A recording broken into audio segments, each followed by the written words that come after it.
should have just borrowed some glassware. Oh, are we live already? Oh, hey. Oh, hello. Happy New Year.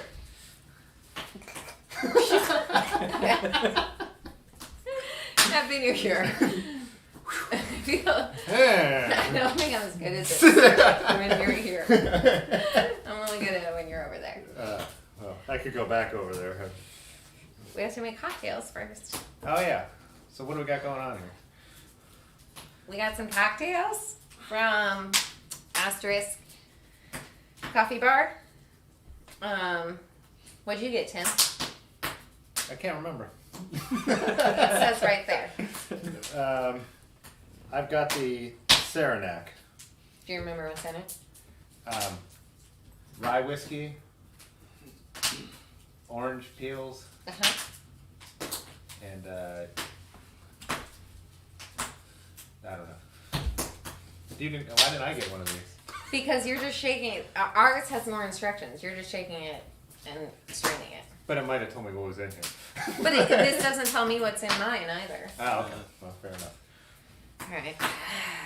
I got an aviation, which is gin and creme de violette and lemon. I got a bottle rocket, which I don't know what's in it. Some stuff. It's good. I think it's tequila. There's Hey, tequila. Oh, you're talking to somebody else. Garnish with some jalapeno. I'm not sure what this other one is.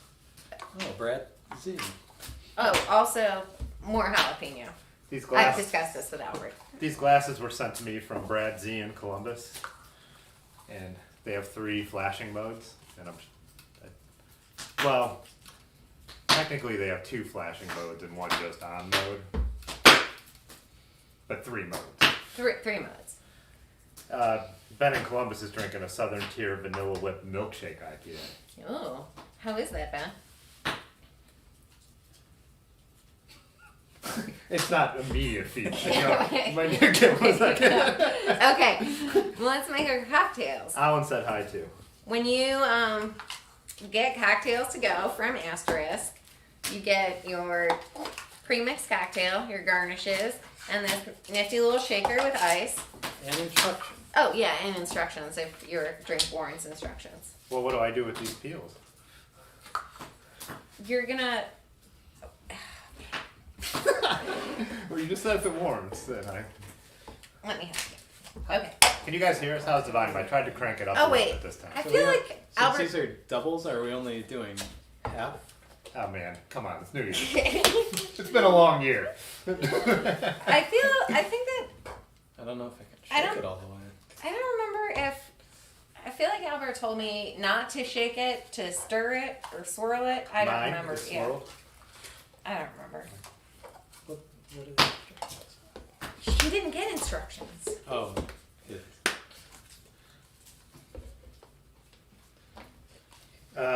Liquid 3 jalapenos. Ben Pedal Pusher said that it's really weird, but he thinks he likes it. Is it real vanilla?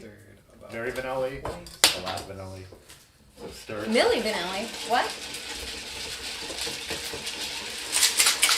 1, 2, 3. Is there a number? Cocktail. So, Throw it behind your back and catch it. 20 seconds. Like Tom Cruise. Aruba, Jamaica, you wanna take.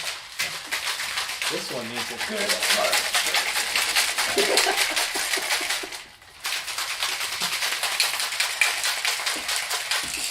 Ben said it's like a vanilla seltzer with a hoppy finish. Interesting. Oh, good. Traveling Through says the audio is good. I realized how much I have to crank it trying to watch the playback of the last one. What setting are those glasses on? No, I think mine's a fast flash. Okay, so then you give it a... Thanks for my glasses, Brad. You missed... I gave it a spritz, and then you go like this. Just kidding, Brad. There's 2. And then you plop it in there. I know, well, because you got a double. And because... Good, now I get a try. Wash your hands before you get jalapeno fingers anywhere you shouldn't. Okay. Good enough. All right. You guys ready? Tell Erin, girl, you know it's true. Yeah. You were supposed to strain it. Oh. That didn't read his instructions. All right, we're just gonna It's go. okay. Just gonna go drinking without. Apparently, I should Just have raw dog it. given some of my attention this way instead of all of it this way. And you know, with the whole hazy trend, some of us just raw dog our cocktails. Oh, okay. Happy New Year. Cheers, Happy New Year. Cheers.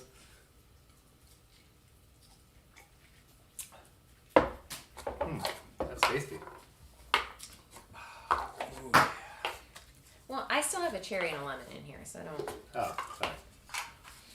I think you guys got doubles. I don't think I got a double. Yeah, you did. That's a small drink. Hmm. Because it's all alcohol with like a dash of bitters. Okay.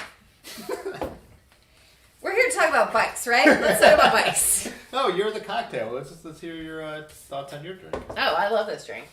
I do really like it with egg white, but I'm not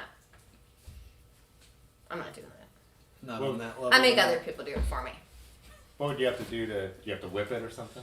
Yeah, you gotta dry shake it, and then yeah, or you gotta have a agitator in your thing. It's just there's a lot of technique involved, and I've never mastered it. It doesn't come out well when I do it, so then I just get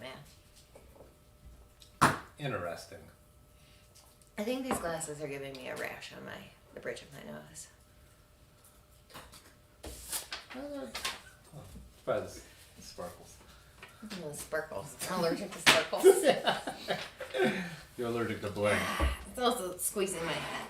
What does Ben, that- do you want to wear these for a while? After I've Yeah. just given them quite a review. These are fancy. So Brad Z from Columbus usually This is comes up jazz. and brings some New Year's glasses, but these are the fanciest, and he sent them in the mail since we can't get together this year. Ooh, Couple of Columbus boys in the chat. yeah. Oh. Albert just texted me that I'm right. Mine's not a double. I know my alcohol level. I was trying to. He would have believed it. I would have believed it, and I'm not mad. It's not a double. I just He's mad. not mad. Babe, you can have some of my whiskey when you're done with that if you want. We've got plenty of beverages to get through. I've got some. Oh, my whiskey's not good enough? Do you want me to drink whiskey all night? Because I will.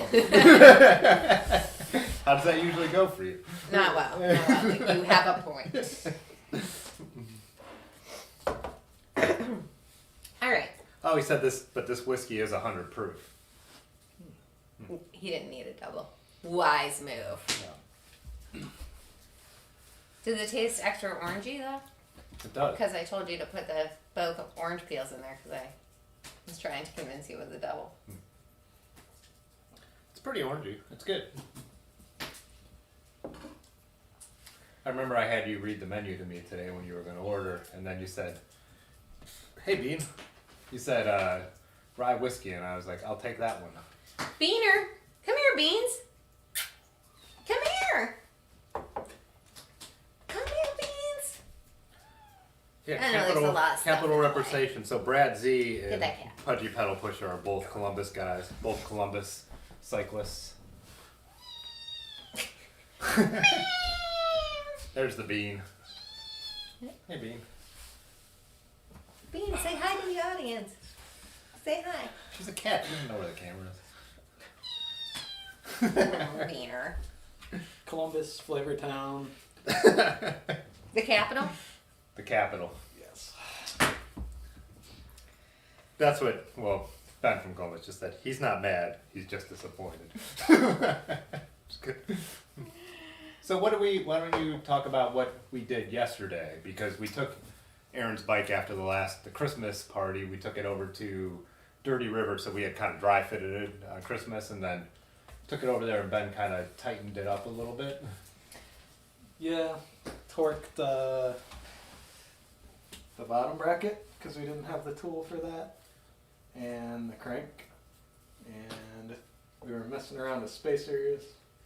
We did not need those, but so got that all good, tight.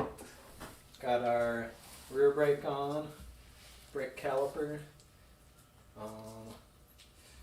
We got some more parts. Right? Mm-hmm. Yeah, what did we pick up? We got Bean. these. Got some. I can't see these. Oh yeah, what pedals did you select? Some Crank Brothers Stamp 2 flat pedals with knobbies. Black. This. A chain.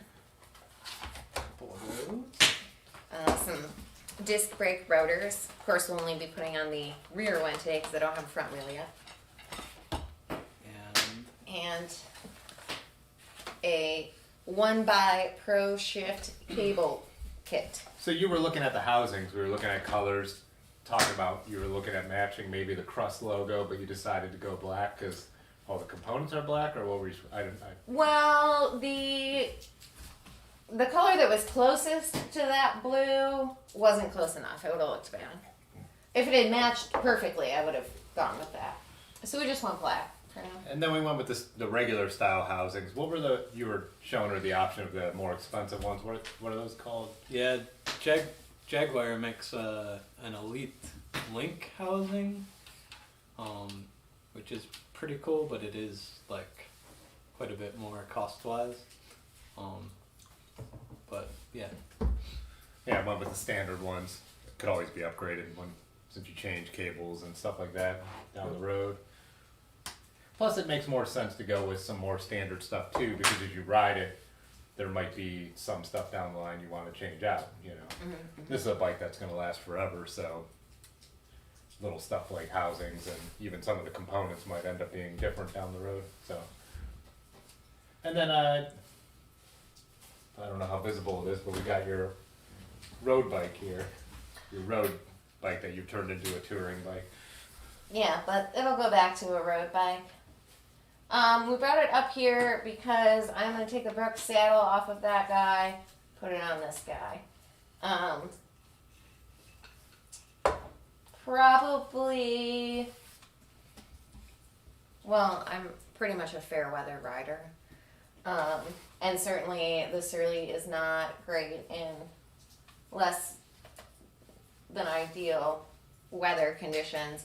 So if I do venture out, it'll probably more likely be on this guy, which will have, is built more for that and will have better tires for that. So I won't need a saddle on both bikes from the jump. So, yeah.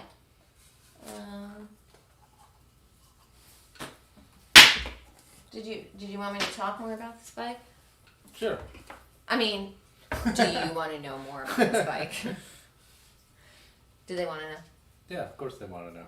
Has anybody said they want to know? People are dying to know. Are they dying They're to just know? like, they're tripping over each other to know.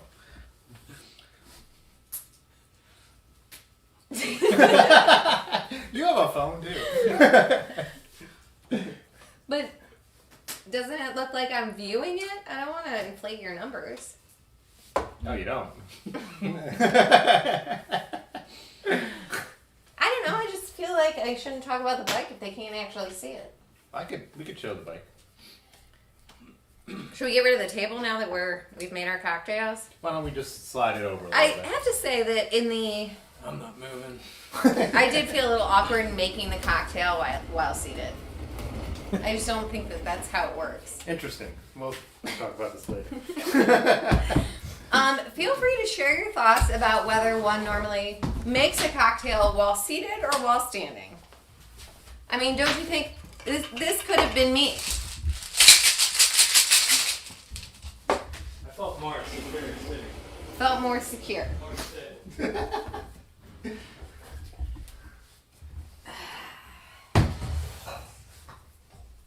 Alrighty. Let me get this set up.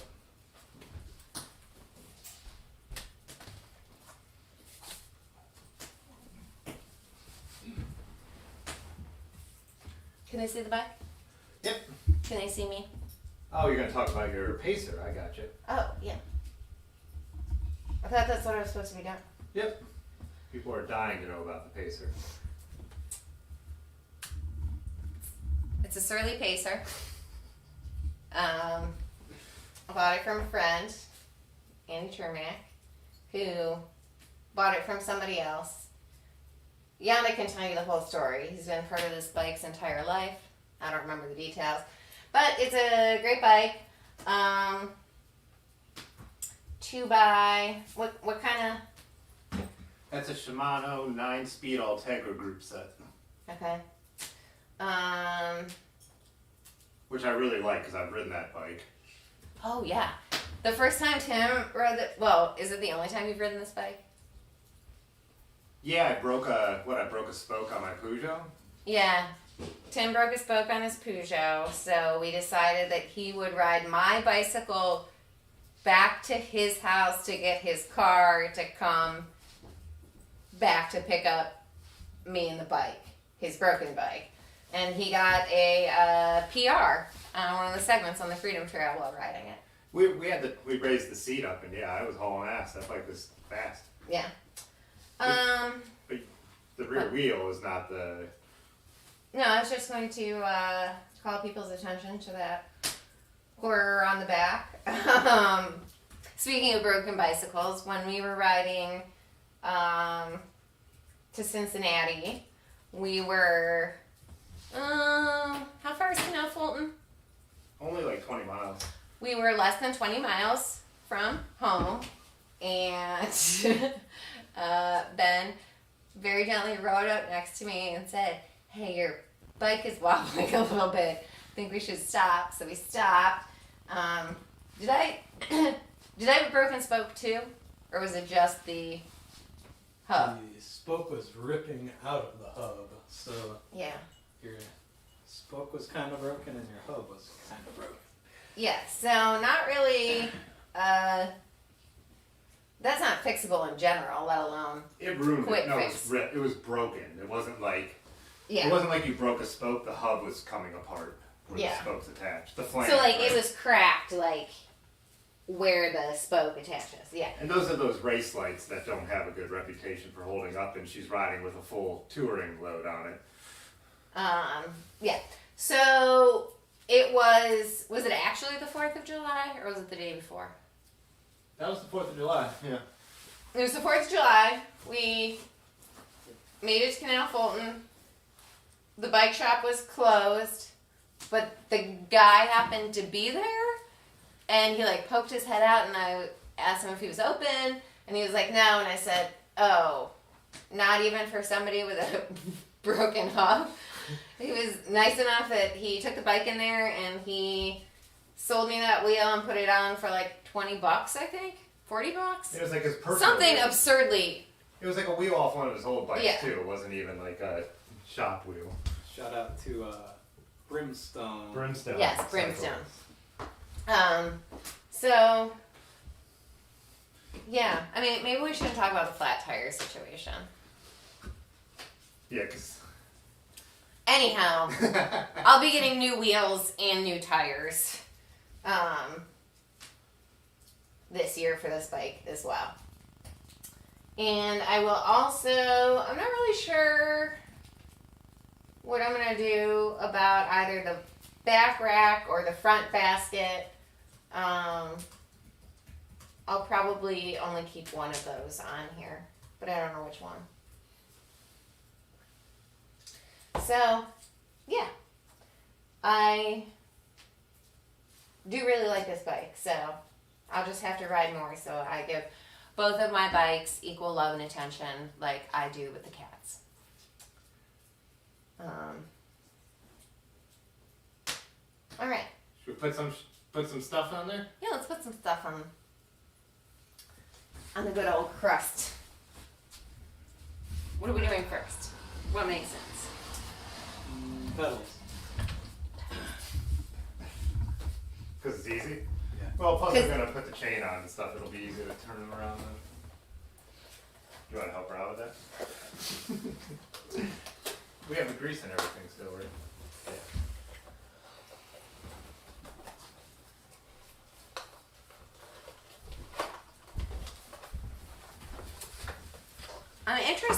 for folks in the chat what kind of pedals you ride and whether you ride flat pedals or clipless.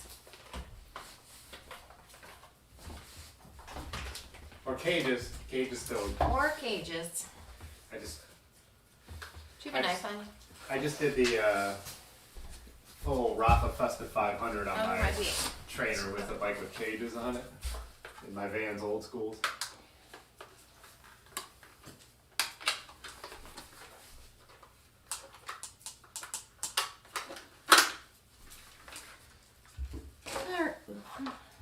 Alrighty. What tool do I need? For this, you can start threading it by hand. Just put a little bit of the grease on the threads. Grease on threads. Where's my mouse?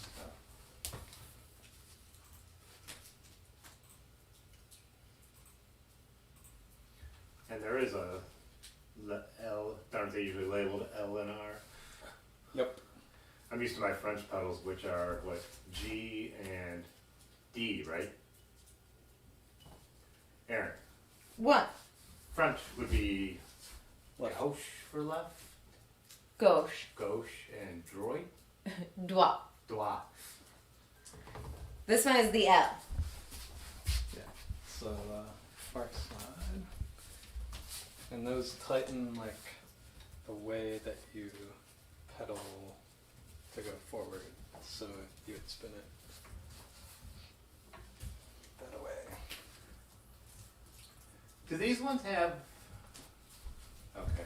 Do they have a flat part? Can you use a wrench or an Allen? Because some I've noticed like you have to use just like a hex key, and some have the flat spot, so you could use like a normal box end wrench. This is just the Just the hex. hex. Yeah. And it's even different between my two sets of deity pedals. Really? Yeah. I don't know why that. Maybe. Fans and cages all the way.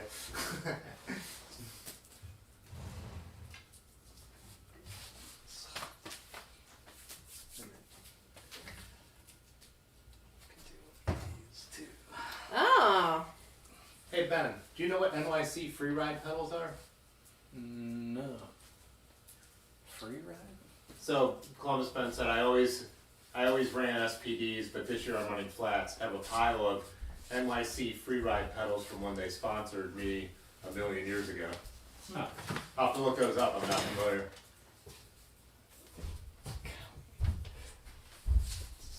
Would be a little weird on this stand.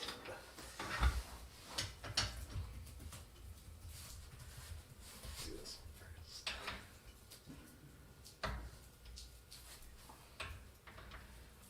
So just tighten it up. These we do. Whoops. Where'd that dent come from? You do these pretty tight. They said it's an 8mm wrench or a 15mm. Yeah, these are an 8. An 8? Yeah. That's that. Pedals on. Gotta have those. Now what happens? Should we do? Should we put the chain on? Yeah. Do you have a chain breaker? I have everything in that pouch there. There's the chain hanger thing, the chain breaker. That's a cool looking pouch.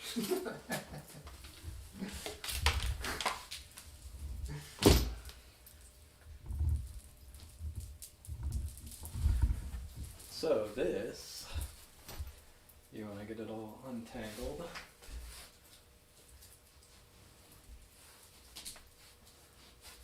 And then kind of, well, first, so you don't lose the quick links. Sometimes they stay on, sometimes they don't, but How do I get it off? just pull it like, yeah. Oh. And I then set probably those shouldn't somewhere, needed to ask that question. somewhere where you won't lose them. So you want to wrap that up over the chainring. And, Anywhere? So you want to do it there and up on the big cog here. Yeah, through there. Oh man. Yeah, it takes some Oh man. fiddling with. Let me get on the other side. Overbuild DH and free ride flat pedals from the late 90s, early 2000s. Use the big one. Yep. And then all the way around. And then you want to bring the two ends together. Overbuilt, that's what I assumed you meant. Oops. And kind of back here. And you want to kind of line them up. And you want to do one. So we would want to cut it right here.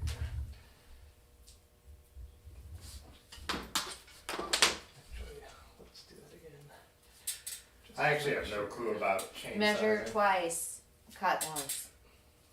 For a one by, I've never actually. Well, I don't have any one bys. So you want to make sure it's on both of the rings. Line that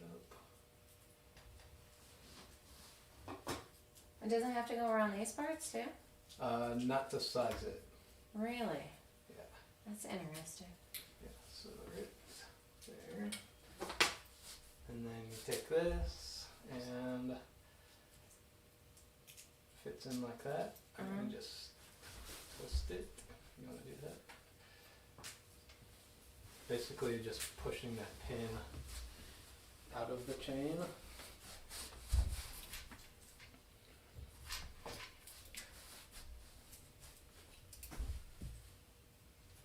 Keep going. Hold on. Should I run it? Are you sure? You guys need to speak up. We're doing a television show here. I think I broke it. You didn't break it. You can't break it. I mean, you're supposed to break it. That's what you're trying to do. My bad.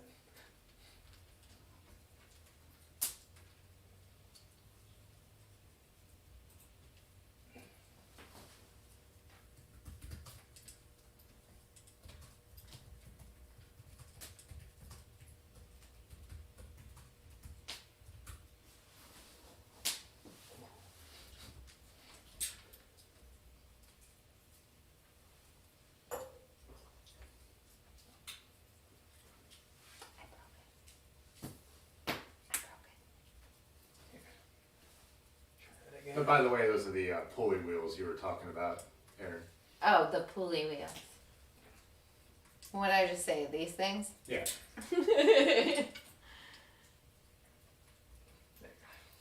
What I did wrong? Did I just not have it? I didn't have it in the right groove for you. Oh. So there. Okay. Now we can feed it through the derailleur. To do that, the easiest way with this, your SRAM Apex derailleur has this little locking button. Mm-hmm. See that? Oh yeah, So you pull it all the way with the lock on it. and then it stays Oh, okay. like that, which is nice. And then you want to take the chain, you go from the top, and you go on the inside of that top one. Which where do I want it up here? Does it matter? Yeah, just keep it right Okay. on there. But over on the top of this and down. So see how there's a stop here? Oh yeah, So I on missed the it. inside Yeah, of that, and then over top of that one, like that, and then, yep, through there. Okay. And then we link them up with these quick links. Okay. And these have arrows on them. Okay. So this one, when we pedal forward, the chain is going to be going that way. So we want it like that. This one will go on the opposite side. And then this is a little weird. So we can these little pins go in like that, and then there is a tool for this to like snap it into place, but should be able to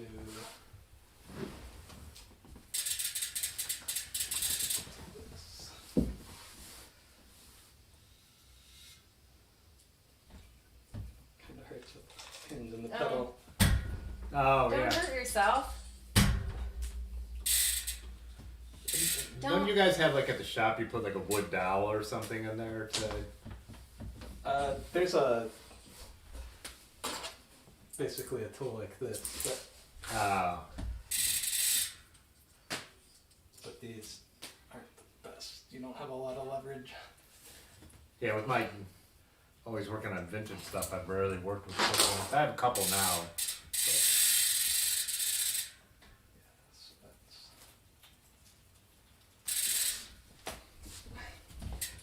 Why don't I don't need to hurt your hand. It's not popping in place even with that pressure. You kind of gotta like really Stomp on it. Want me to hold the bike? Want me to get something to put on those pins? Just need to brace right. And you gotta get it in the right spot.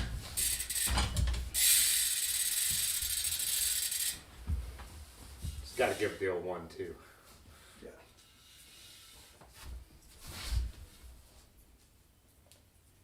Ben said quick link has to be on the top. Oh.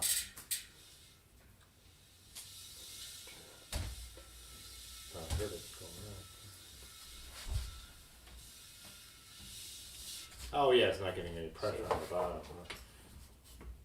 Huh? There it is. Thanks, Ben! And Ben! And you too, babe. I held the bike. You do great, babe. You do. Chain is on.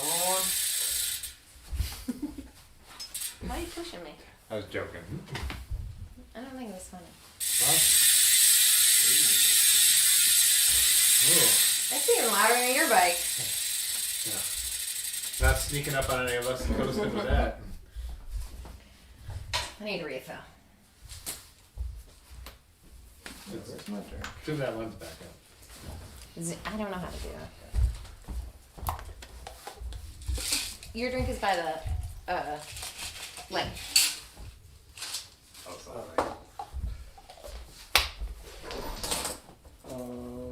Let's do the rotor next. Put the rotor on. Something. That's a Torx, right? What do you call this? T25. I'm gonna grab another beer.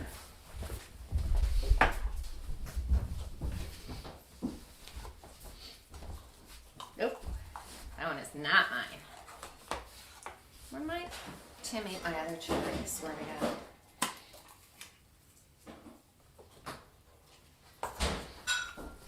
So this one.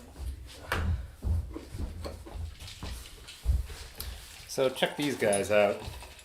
I made the one video I made, the winter industrial gravel ride. This is what I was picking up, and it turned into a total blizzard after dark, and I was riding with these and 2 more beers. But they're the, can't see from here. 2019 New Year's Eve lager, 15.8%, and the 2018, which is 13.6%. So a couple, Hoppin Frog really, they set stuff aside and save it. So. Ooh. Oh, I gotta take the wheel off the rotor. And we can lock this back out again. T25.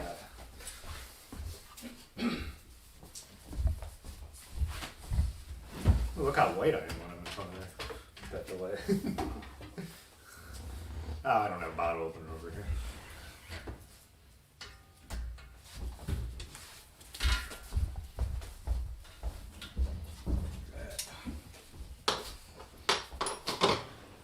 This is simple enough. Uh-huh. Basically just taking the rotor that has 6 bolts This has 6 threaded holes. And we put it on.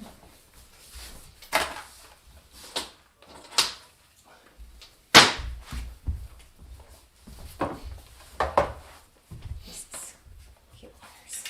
What I don't know a lot about disc brakes again because I have one set, but was there any consideration for like sizing of the rotor?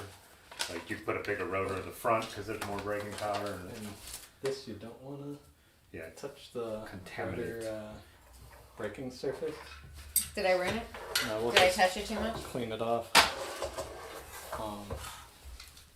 Because the brake pads are like organic-y material, and the little bit of oil that's on your hand, when it gets on the rotor, and then the pads will like kind of disintegrate them. Is this not the Richard. which? No, there's no pads on here, right? Yes. Or that is inside. the pad. That's. Yeah. Oh, it's inside. I got it. Okay. So the rotor goes like that in the middle. I've never bought new disc brakes. I only had Otis build me a bike with that already had the brakes on it. When you buy disc brakes, they come with the calipers come with the pads? Is that pretty standard? Like if you No. so you have to buy. Yes. Usually they do. Yeah. So this, you might want to go like, set it like that. And then like this. Just something to like lean it on.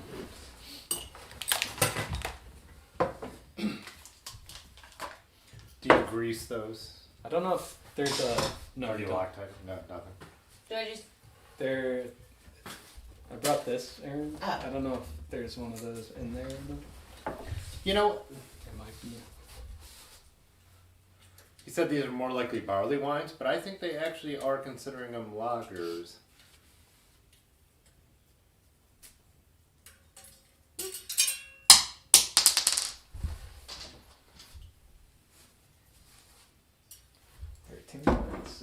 Yeah, that does that. that amount. 13.6? Everything Hoppin Frog does is super high alcohol. They even make like shandies that are a ridiculous amount of alcohol. But yeah, I don't know why I thought they were New Year's Eve lagers. I got that in my head, but you're right. Maybe they are more. Oh, hey. Oh, and with these, you want to do like every other one. Okay. I didn't Sorry, tighten Shane. this all the way down Yeah, yet. that's fine for now. Oh, those come with. There's like Loctite on them. Yeah, that's why it's that last little bit gets hard to do. Yeah. 2019. I'm moving it. They're loggers? No, that's what it doesn't actually Ah. say. I don't know where I got that in my head. Well, I bought it came as a four different beers, so maybe the other ones were. And yeah, he said no. He was asking if they were barley wines. I actually somehow got in my head that these were super high alcohol lagers, but it doesn't actually say, which is weird. But usually something that high in alcohol would be. So Would when not- you're okay. doing this at the shop, do you have a gizmo that holds this? Holds. The wheel? Nope. I take it like this usually and go like against my workbench, Okay. and we kind of cheat with the bucket sometimes. I'm pouring these at the same time because I don't want to drink a whole bottle of one and then the other. I want to have a little bit of each to see what the difference is. But when you buy them, if you're buying them in the year, you're supposed to drink them after the new year. So they're supposed to be aged. These are the ones you bought last year, right? What? Oh, those are barley wines. Absolutely right.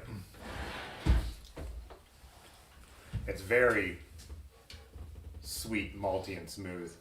Like, Sounds right up my alley. Classic barley wine. the 18 is better than the 19. The 18 has more carbonation. When I tighten these, do I want to do that, or can I just tighten them now? So You wanna work I would do star pattern. So tighten, and then tighten. These are supposed to be like 6 Newton meters, so not super tight once you get them threaded in. Can you tell from doing as much mechanic work as you had what 6 Newton meters feels like? Pretty much? Not really. Sometimes to a point, but I still, you get kind of a feel for it. But Can Yonda do that? Yonda, yeah. Can Yonda stop by my house with something? What do you need? What do we need that Yonda could bring us? This, you just need a torque wrench. Can you just come by and be like, yeah, that's 6 Newton meters? Ooh, no, you went a little too far. That one's 7. I don't know. I wonder if Yonda's little one is not down yet, because I think he probably pops in when the little one goes down, right? Oh, plus it's 8 o'clock tonight instead of going on at 9. So I feel like I'm making this more of a project than it needs to be. Am I? now you have to just go No, with this. Just Okay. taste this bit. Here, I'll, Yeah, keep it. Was this just an excuse to get Ben a tool? So we No, weren't here all night? because that one, there's almost like a corn-like flavor. Are you getting that? Mm-hmm. Try the other one then. So this is the newer one. That's the older one, right? Yeah. Yeah, I definitely like this one better. Right. That one. It's almost like this one just didn't keep very well. I wonder if this one was stored put. Hoppin Frog would be. They rate as like one of the top 25 breweries in the country almost or in the world, I think, every year, right? But I don't know. they do some amazing stuff. The ones we had that was aged in the cherry barrels. You remember that? It was a stout, right? Aged in cherry barrels. Yeah. I think I'm less enthusiastic about them now. Like, I totally respect them as brewers and all that, but the style of beer that they do, I've become less enthusiastic about. Just my personal preferences. Their IPA is always good, but you pay such a premium for them. But their stouts are through the roof good, I think. You don't think so? Like Boris and stuff like that? I know we're not as into barrel aged anymore, but just yeah. their straight up stouts, I think, are. I haven't had one in a long time. Yeah. I think they're as good as anyone. wait, are we doing a review right now? Babe. If you are not familiar with the review series, Babe, I that's encourage you like- to scroll to the bottom of Shim's channel and check them out. Feel free to put in the comments next time what your review of the Breview is. I can't put this back on. Tim live streamed one once. You live streamed your review? Oh my gosh, can we put the review on the live stream? Babe, I could do I'll it. get my computer. I'll get the television. That's not how it works, but yes, thanks for your concerns. Micah says Micah texted in Oh, hi Micah. a lot of innuendos. He said we didn't put a PG-13 rating on this. That goes Oh. here. That rotor goes. Happy New Year, William. Good to have you with us. There.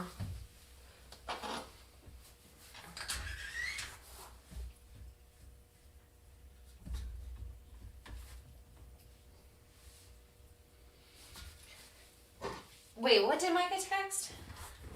He said we didn't put the PG-13 rating on this. I went to like They're 4.5 Newton meters. I think it was less. Those are usually about 11. 11? I think I went to 10. Thanks, Jason. I'm not familiar with Newton meters.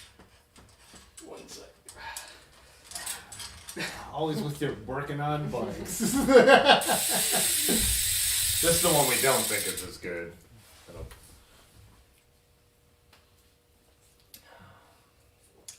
And what is? Oh. I think that one's kind of gone a little flat, huh? It's not oxidized at all, though. It's just Yeah. see if I have another clue. Ben, I can see schmutz on this. How do we clean these?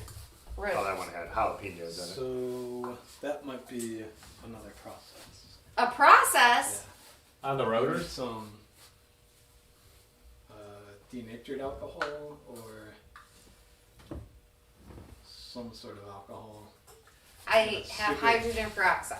I don't have any Here, try alcohol. this one. It's much better. I've got alcohol. I've got vodka. Would vodka work? I don't think so. All I right, just so- like, just don't, Yeah. when we hook up the cable, just don't squeeze the brake till we clean it. Yeah. Okay. Don't squeeze the brake. Well, that Don't was a smash whole the different- bean, don't squeeze the Where brake. is the? Oh, the bean's sleeping. She's sleeping in her tree. Where's Smokers? Yeah, the older one tastes much better. It's got carbonation and... Trapped. William says he can't wait to see the crust in action when it's all built up. You and me both.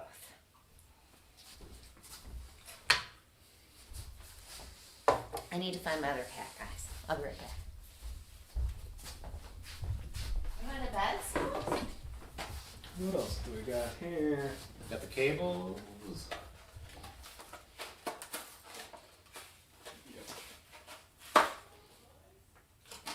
Shift cable.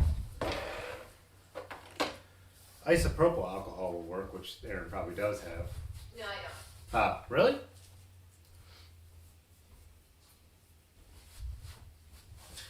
Gasoline? Does gasoline work? I've got gasoline. I'm kidding, we're not. We have a fire going. Smokers is sleeping on the bed. Hey, Smoke. Do you have zip ties? God, you guys are so needy. No, I might have some zip ties downstairs. We'll need some of those. Oh, because we don't have the clips for that? These you typically just use a zip tie. Oh, really? You put a small zip tie in there? Yep. A small zip tie.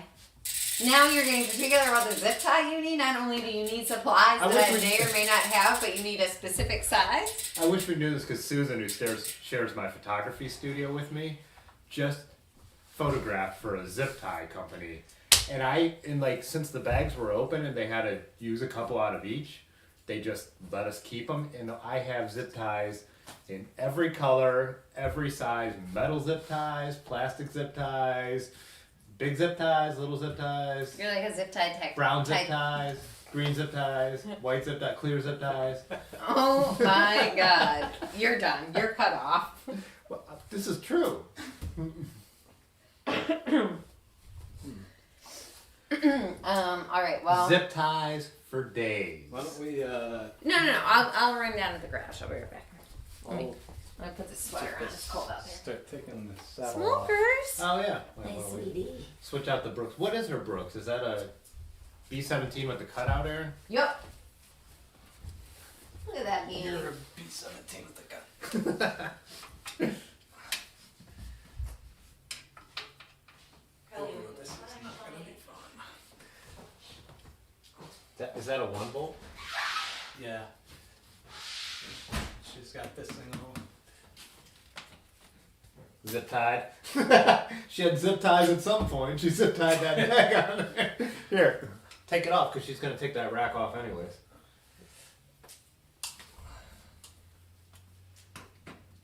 I think she's just gonna stick with the front basket on this and take that off since this will just be more of a road bike. Yeah. And she'll just have a little.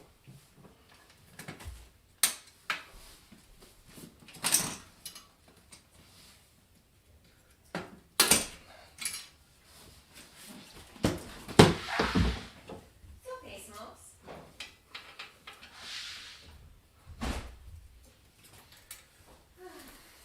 Are you guys all? Is everyone kind of sticking to themselves this New Year's? Like, so me, Ben, and Erin, I think I brought this up before. Each of us live alone, and none of us have done anything outside of work. That's why we're not wearing masks. Like, this is our little bubble. So, like, if you watched on Tuesday when Jan, the mechanic, came over, me and him both wore our masks. When Otis came over the week before, we both wore our masks because we have separate bubbles. This is my but zip tie the swatch. three of us are kind of. That's it. This is the only people we've hung out with. I haven't seen them. Like, these are the worst zip ties I've ever seen. It's like when Yonda saw my electrical tape. He was very unhappy with it. It fits. Yeah, but there's only I've got 2. 3 black ones and 2 white ones. Hmm. You don't want to. Well, you Okay. could. Keep it fair, that's fine. I mean, they could be temporary, right? Yeah. Yeah, well, Tim. look at the But size it was. Just. Yeah. Salt and pepper. Oh my god. We'll speak of this later. Wow, everyone just signed off when that happened. I don't blame them. Okay. Ben says it's just him and the cat this year. Yeah. You want a 5mm. Give me the 5. Can I have the 5, please? That one's not the 5. That one might be the 5. That's either the 5 or the 4. That's the 4. I may not know my Newton meters. You sure you guys didn't put the 5 down somewhere over there? Yeah. The 5 is going to be bigger than the 4, dude.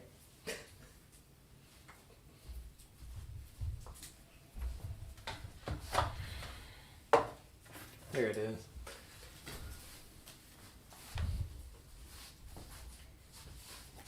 So take these guys out. Alan, you have a Trek 1500? You don't even have to take them out, but As I've Oh, said just before those in the on streams, my- I get a little buzzed and I don't always so that remember. top is like You have the red Very- Trek 1500 yeah. SLR. That's what I ride on my trainer. I rode that on the road for about a year, but I was talking about this last week. It was a little rough because it only fit 28s, and the aluminum on mine, it's an 07, was a little too stiff for the way I like to ride. So I actually took that group set off and put it on my vintage Trek 500. So the wheels and the Shimano 105 that came on my 1500 is all on my early 80s Trek now. But then I rebuilt the 1500 with Ultegra 9-speed that I bought off somebody else, and that's my trainer bike now. And this can get a little weird too. You might have to loosen them a little more. That piece on the bottom is just old. Yeah. So there you go. I did it. And then you kind of want to see how the rail. Well, I guess you can only go so far here. So that seems pretty good. I'm sure I'll have to adjust it. That's a 6. Micah said, I'm a photographer, not a mechanic, go easy. You? Oh, because you couldn't find the 5? Yeah. Because you don't know numbers? I'm pretty sure f-stops are numbers. You learned that. They're equations, but whatever. Oh my god. Well, if you can do equations, you know numbers. Ask Micah if he has anything to say for Yonda's mom. Well, we don't have Yonda in here, so we don't need YMJs. YMJs. Yonda mom jokes. I'm really nervous about hitting the frame. Oh, you have an 89. It's going to be really Wow, hard that's- for me the first time I Yeah, mine's an 07, Damn, so that's a it's much string, earlier like, one. I'll have to look up the a 89 and see tiny what way. those look like. Yeah. I liked it a lot. I mean, I put a lot of fast times on that bike. It was just, I just don't really need a pure road bike anymore. I just don't ride like that as much. But it's perfect for the trainer for me, because How many Newton meters do I want this guy? This one is 12. It says on the. Are you serious? Yeah. 12. Oh, that was definitely 12. What about this one? What does this one say? 2? No, but. Oh, no, that's 12. Oh. The one is a Oh. little bit scrubbed off. Definitely 12. Are you really going to do that? You. what do you? The 2 bolts, I do kind of like how you could fine tune them, but I went out like when I built up like what now is my road bike, what now and I've kind of replaced as my 1500 with my more roadie bike as a vintage Swin, but it's like the 2-bolt seat one, and it took me forever to get it dialed, the saddle exactly where I wanted it, and sometimes it's a pain with those, like the loosen tighten thing, especially if you're on the road and you want to tinker with it, whereas the 1-bolt, it just kind of slides nice in that. Yeah. What's the more modern there? The one bolt you don't have as intricate of a, like you can't super dial it in. Like this you could do angles in between, like with this one bolt. You're It's locked just into those. These Yeah. teeth here. So sometimes you just can't get it perfect where this, and it takes some getting used to, but it So wait, can I is tilt annoying at this first. this way too? Mm, I can only tilt it. this like up or down. Yeah, you would turn it if you had like a slightly shorter leg. You wouldn't tilt it sideways. You would turn it left or right. So wait, what's the difference between this one and this one? Between this This one and that one? has one bolt. Right, I know I can And- count, but And functionally. Just there's more adjustment with a 2-bolt is what I know, I'm but saying. what I'm asking is what is that adjustment? with the one bolt, this plate, the bottom plate, Mm-hmm. with the one bolt has these little teeth on the bottom of the Oh. plate and the bottom of this. So So right. this one That one's just is kinda more sits continuous. in there, Okay, and I got you. it clamps down with on either side. That's fine. Gotcha. It's weird because I like fine tuning stuff, but I'm also someone where it's like the less adjustment sometimes just it's like okay that's it now Yeah. that's where it has to be. And sometimes when it's fine tuning, then if I have that ability, then I just keep tinkering. I did that on the Schwinn forever till I got it right. And when I did, I loved it, and it's probably perfect because of that. But you know, with other things, it's like you're like, then you get used to it after riding for a while because you're like, well, this is the best I can get it, and then all of a sudden it just kind of falls into place. I think, but I think the thing with Brooks too is you wear into them. So long as you're close, the saddle's kind of going to adjust to you, where that probably wouldn't work with like, or even a modern Brooks Cambium. You probably, the 2-bolt would be better for that because that's such a, Yeah. They seem to be more durable too. The one bolt tends to break quicker. oh really? On that fixed gear that I used to ride everywhere, I snapped a couple of those. That bolt Oh, just from every day. was I with you once when you had to ride home with your saddle all loose? Yeah. Where were we? We're out by Summit Lake maybe? No, we went up to Portage Lakes somewhere. Oh, The one place we've been a couple of times. Is it not Will's? What's the one? It's like right on the lake. The one time it took like an hour and a half to get our food. Oh, it wasn't on. It's changed names a bunch of times. It was an On Tap, and it was the, No, the other place. We've only been there a couple of times. the Art Deco looking place. You went in and you complained, and then the food. Oh, place. Howie's, and now Howie's, it's Oh, is that where we tried to go this summer? me and you did. It was like Oh my god, It was I like have a- almost never been I think as Erin triggered called in the my health department on entire. them, I yeah. did. I made health department complaint. um, I was so mad. I was like, Yeah. I am not going in there. we've had like completely different experiences there. Like we had times where like the food came out and it was great. The one time we all went swimming the year before with Brad, me, you, Ben, and Brad. We had, remember we drank a bunch of that was the year everyone was drinking those natty. What are there? The year that Erin was drinking these? Not you. Everyone else. What were those? Natter days? Natter days. Yeah. Did someone just type that? Did they come? No, I know what a natter day is. Is there your favorite beer? No, because I drank a lot of natty light in college, and I was just blown away by the natter day. What are you looking at? What's the question? Benny said, Benny. Now I call him Benny because we're No. tight. Oh. I'm on Benny. He said, hard to beat a Thompson or that style seat post. You have, Those are do you have, nice. do you have a Thompson on something? Do you have a Thompson on your Pacer? My Not Pacer, Gorilla Monsoon. Gorilla Monsoon.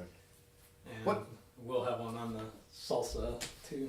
I was going to say we should build the salsa on a live stream, but at Dirty River and see if we can get Otis to... Were you going to build that with Otis or not? Or should I just... Yeah. Yeah. That one will be very simple, just single speed, so it won't take more than a little bit. Couple of live streams. Yeah, just 3 or 4 live streams. Danny said he started a tradition where he tries to start and finish an animation that says goodbye to the year. Nice. I'm gonna grab some firewood. All right. Wait, you're gonna walk all the way? Why don't you move? Oh, I'll just go around. Ben doesn't care. I don't care about that. Ben just said, I'll just go around. When my brother was a child, well, we were both children, but we were at my grandma's house, and he said he was gonna go around, and they were like, okay, and then they couldn't find him. He meant he was going around the block. So it always makes me think of that, going around. Ah.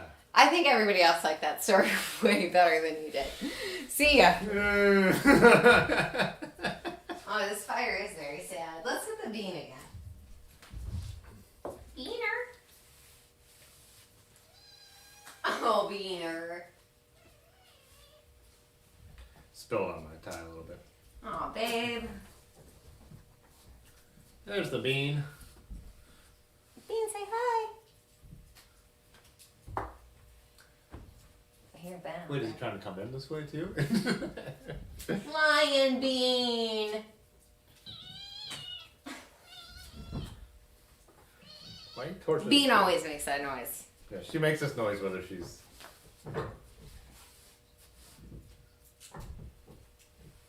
She had her last round of kitten shots Really this wanna go morning, somewhere else, huh? and the vet tech came in the room, and Bean ran right up to her, and then the vet tech picked her up. She started purring, and then when the vet brought her back in after she had shots, she said she purred that entire time. Yeah, had shots. The cat didn't freak out at all. Just cool. Just a happy purring kitten. Aw, Beaner.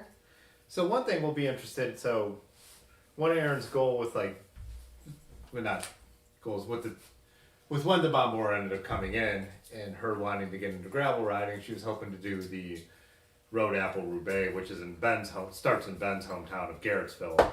I've done it the last couple of years with Ben, and he knows the guys who actually started it and everything.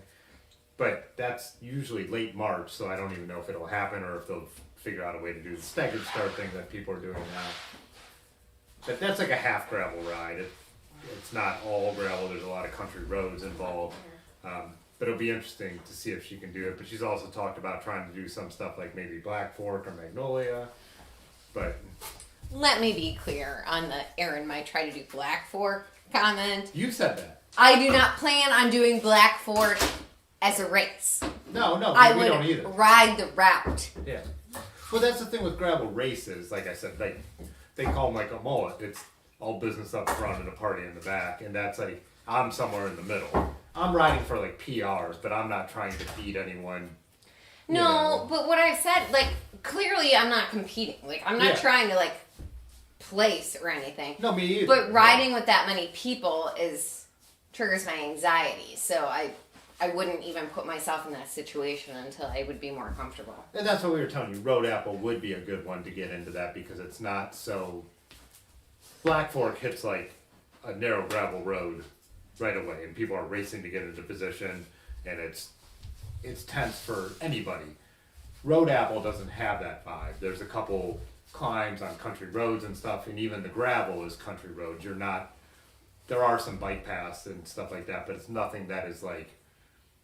It would be more people than you've ever ridden with, but you have space. You know what I mean? It's different than a lot of gravel events, and that's not even technically considered a race. They have like a couple KOMs, like Strava chip timed KOMs, but of course anything's a race.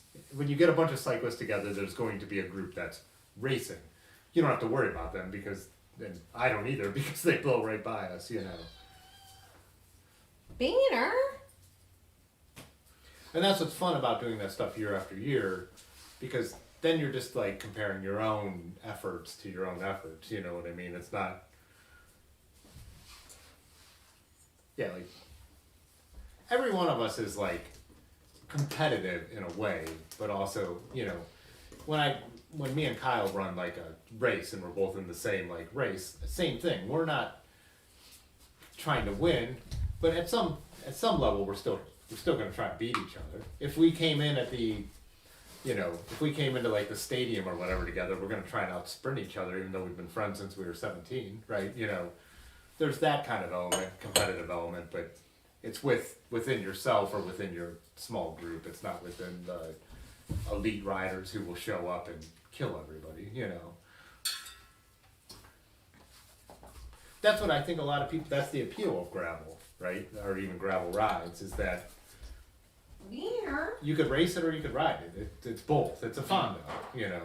You could go out and ride a Fondo as hard as you want. And that's when I ride on Zwift sometimes. Like, I'm never going to beat racing against everyone in the world. I'm not going to beat those people. Me and the group I end up riding in, we ride together, we work together, then you get to the finish and you all still try and outsprint each other. You know, it's just a bunch of cyclists who are riding on a computer game. You're going to try and win. Yeah. Like, even if it's in your like small group, that doesn't mean anything. It's just...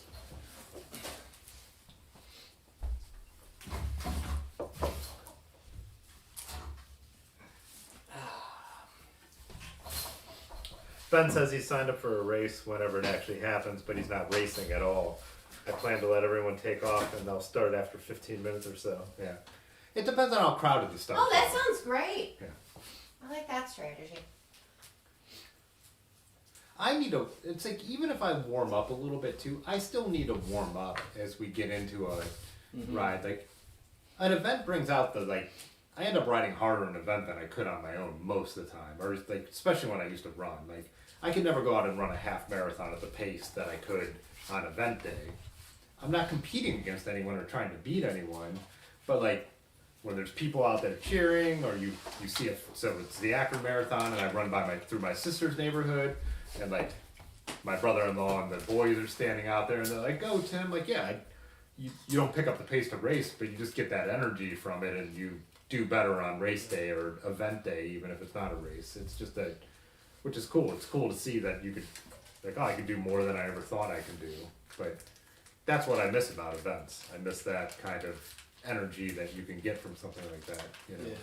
Yeah, it's just something different. Yeah. I found recently, like even doing all the Explorer type rides, like I'm not getting bored with them, but I'd like to get out and get some new stuff, see some stuff I haven't seen. And that's those, like, riding road app or Black Fork is a motivating factor for me. Because like I've said before, I'm not someone who just puts my bike in my car and drives somewhere to ride around, which I've talked about I need to do more. That's actually something I should do, because I just ride, as much as we explore and find new things, we're getting pretty tapped out on it around here. There's still a finite amount of roads, or even abandoned roads and abandoned train tracks that you could find. But events get you out to do that kind of stuff. You know, you're like, I go and pick Ben up and we put the bikes on the bike rack and drive out to something, and it's the motivation. And then you also get to have the party after, where, you know, you're having a beer and there's like the little competitions, and, you know. Yeah. Danny said he was hoping to race River West in Milwaukee this year, but probably not going to happen. Powderhorn 24. Hey, Drift King. What's up, man? Happy New Year's. He's a guy I met through Terry B. Oh, Always in the chat over there, and does some really cool tech stuff. I think didn't you help him set up his, I think Hey, Smokes. might have helped him set up his Twitch streams, or help him out with some of the tech stuff, just even with live streaming. But yeah. Terry B. I saw a video this morning of them riding around Mexico City. Yeah, he was in Mexico City for a little bit. He said he has a few more videos of that coming out. He has a new one that I haven't watched yet, because I figured we'll watch that on New Year's Day. The one he posted this morning. Oh, maybe it was, yeah. Did they go through the heart of the old city and stuff? I was trying to remember. I spent a lot of time on YouTube this morning. Nah. He was riding around with a lady, just riding around the city. I watched a couple like that where he's two cameras, where he had one with her and one with himself. Yeah, they got on the highway What? with a group, and then Beaner. No. Bean's messing with all my cables. My God, you made her so mad. Beaner. Oh yeah, he did the bird cam on the Twitch. Yeah. Bird cam. Do you want to give their benefit of the doubt? Oh. Come on, babe. Mother, should we do some cables? Yeah, let that Smokey go do what she wants. Okay. Brake cables are already kinda run. That's another thing we did yesterday. Hooked them up through the levers. Got the housing and cables in. We just need to secure them to the calipers. So this part is not too bad. I think that is a 5mm, maybe a 4. So just loosen that up.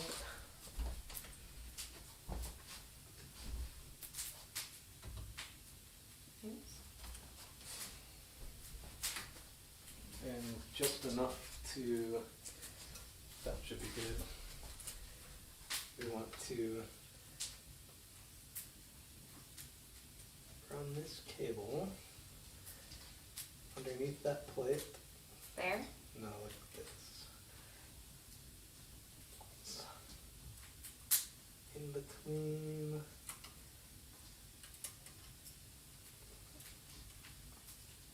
Oh, okay. There and there. Whew. Oops, sorry.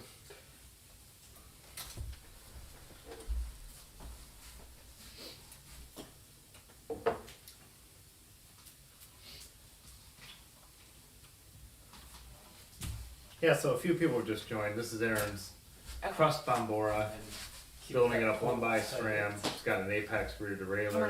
many Newton meters am I plugging? Do that like. Erin has until it never touches, built a bike on and her then A own. little bit more. She just has her road bike, and she has a Schwinn that I built up for her. That's just Sand an back old school road bike, and so she wanted to be involved in the process. So we've taken the bike into the shop a couple times for the specialized stuff like setting the headset and getting the bottom bracket faced and doing some more of the stuff where you're not going to buy a tool for building a bike just one time. But she just wanted to be familiar with at least how things go together. So that's kind of what we're doing. Then we figured we might as well stream it and drink some beers.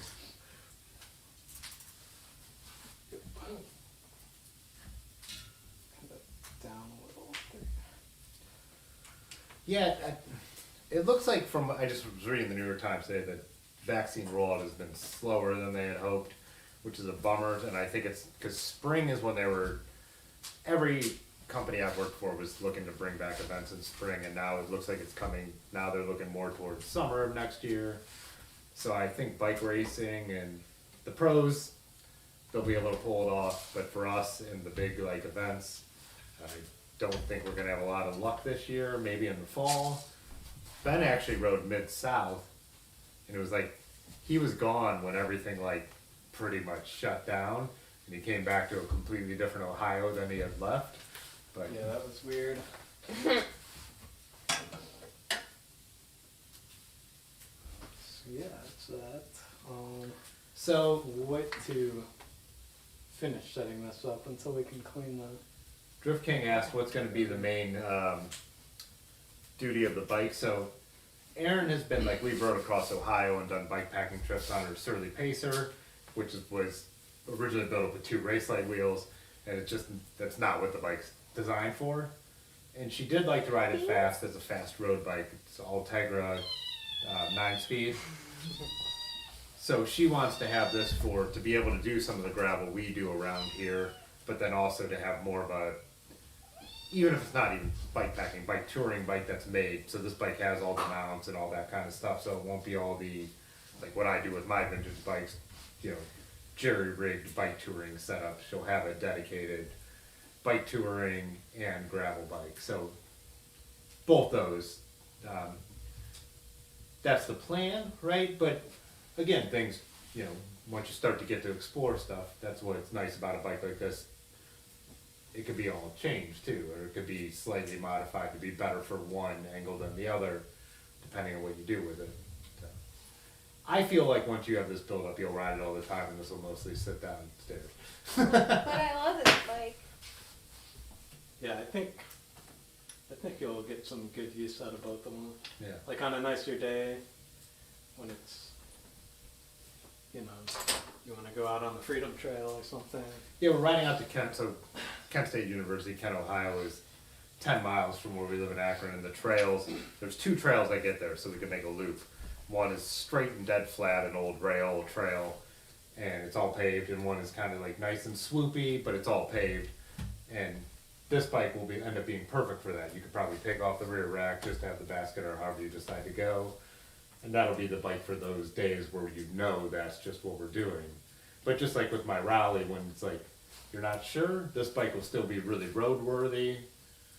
But then if it's like, hey, let's cut off and take the old abandoned train track home, Oh yeah, then talk about the tires you ended up selecting for this. Oh, I got Ultra Dynamico Rose JFFs. So 48? yeah, they're 650B 48s.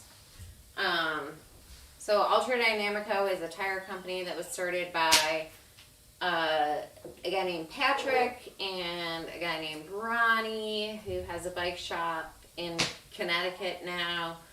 And they basically just didn't feel like their ideal tire existed.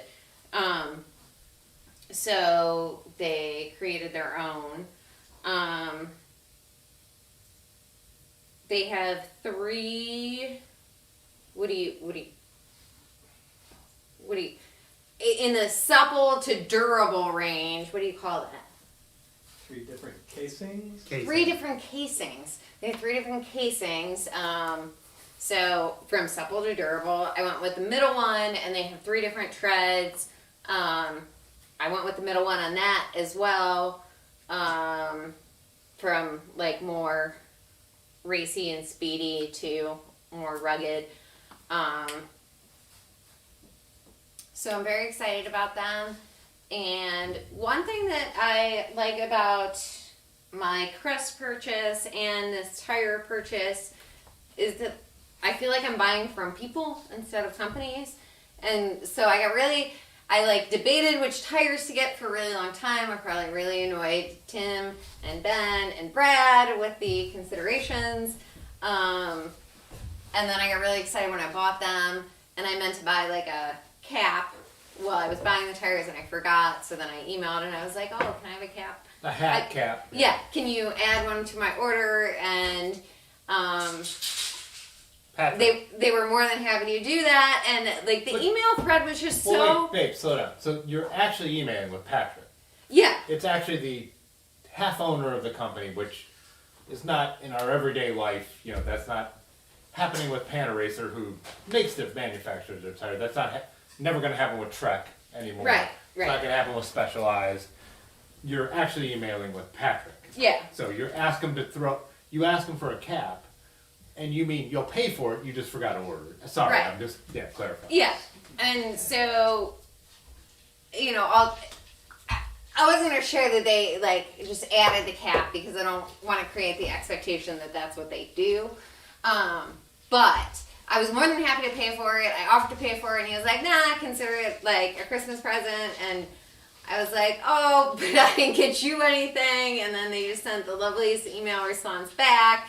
And honestly, like that email thread made Well, what did he actually buying the tires, like it was worth it just for that email thread. Right, he said, what did he say? Think good vibes when you wear it. We can feel that. Yeah. So. And that's like, that's who you're buying it from. And you pay you definitely pay a premium. Well, I mean, these Compass tires were the same. But they're a boutique tire company too, yeah. But would I talk to a guy who would have told me to think good vibes? I mean, Renee Eris is on, not quite a small budget, but yeah, I mean, it's not, like I'm saying, I'm just not gonna knock that company because they kind of do. No, I mean, Yeah. there's good companies that are bigger than that, but like, I'm going for round 2. I don't know.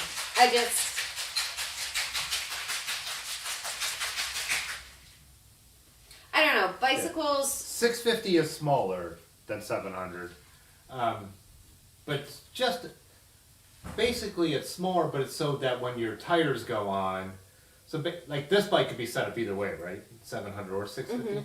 But it's basically so if you run 650 on a bike like this, you'll run beefier tires, so it's almost like the geometry will stay the same.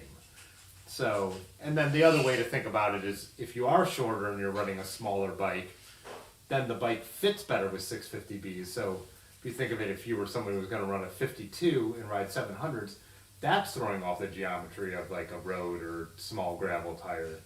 But so some people buy a bike and they have 2 wheel sets now, and one will be 700 and they'll have the roadier tires, one will be 650B and they could have the beefier tires, but it keeps the geometry of the bike feeling the same. Some people are, Danny was kind of asking. No, that's okay. And I think that probably I will end up doing that. But I do still really like the Pacer. I really think you have 2 bikes that are for, like, this is a very capable bike and it fits 32s. The Compass, which are now Renault's, 32s are super supple, fast tires. You know, I think you have like 2 bikes that do 2 things that you do. You know what I mean? You're not a roadie, but there's times where you like to ride fast when we're out on paved roads. I'll drive fast. Yeah. Ben, how wide are the tires on your Gorilla Monsoon? 48s. Oh, okay. They might, on the rims that I have, they might measure out a little wider, but yeah, they're 48. Are you just giving her kibble? Yeah. You can, under the no bake box, there's a pouch of treats. Oh, Micah, by the way, I saw Micah Soma's in the shop. What's he getting done to that? It looked like, Just doing some fun stuff. oh, yeah? Oh, is it top secret? What kind of response is that? Flat bars, Flat bars. Flat bars! some Paul levers. Oh. I just don't like flat bars. I ride don't flat like bars flat on my truck in the winter, but I've talked about this a million times. The security of drop bars, all about drop bars. I don't know. I would put drop bars on my mountain bike if it wouldn't cost too much, but Look, they're like your best friends now because you gave them food that they so Ben is readily available to them at all times. Ben from Columbus said, "Come ride Nutmeg and we'll get to meet Ronnie." Ben just did a. Did you end up hanging out with him at all when you went up there, or how much isolation? Because you just did that ride a month or 2 ago. How isolated and staggered was all that? I'd be interested to know. Hard to do in a chat like this, but.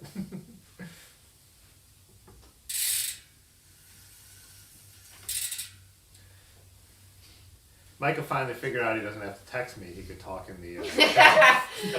If only Albert and Chrissy knew. I wonder if they're still here. If they got bored. No, they're on their Zoom call now. They were going on. Oh, Zoom right. They call got a now. Zoom call. Our friends who the drinks, the cocktails we made earlier, who they were watching and hanging out. They were doing a New Year's Eve Zoom party with a couple of their friends who live in different parts of the country. Well, PJ's in Texas? I think so. Yeah. I know he was in Texas. For some reason, I feel like maybe he's not in Texas anymore, but I'm going to be honest. All of 2020 is an incredible blur to me. My memory is terrible. My processing is terrible. So.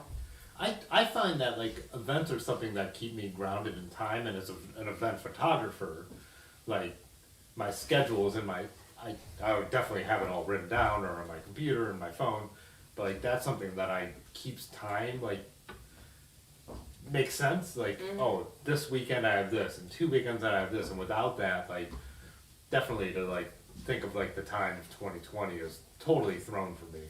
Whether, even if I was busy with work, a lot of it was at home. It was like making videos out of Zoom conferences and stuff, you know? So it's really thrown my sense of time way off, yeah.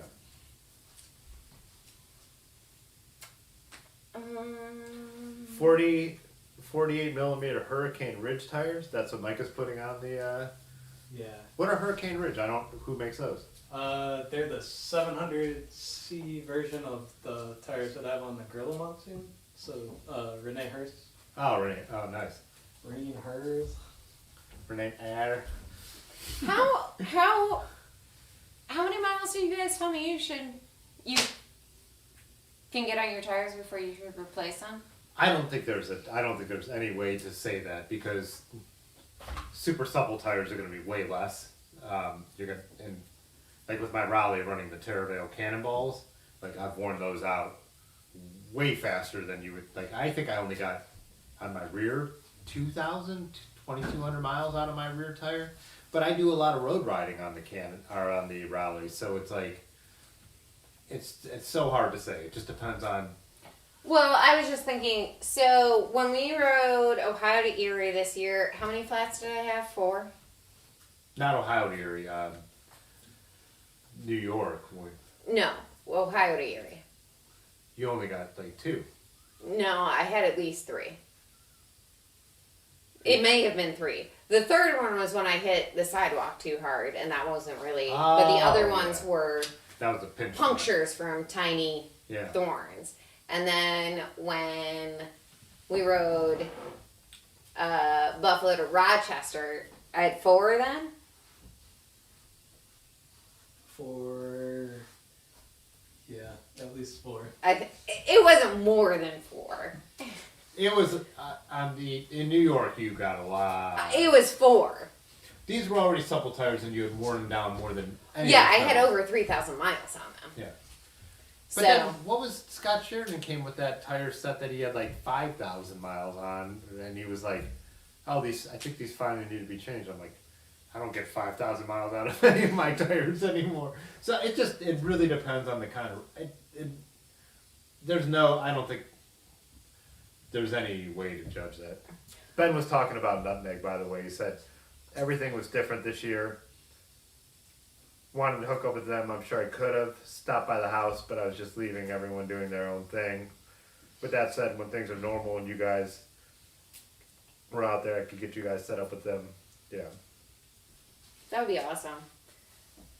I mean, I feel a little fangirlish, but Micah said he put 4 cans Gravel Kings. I feel like Really?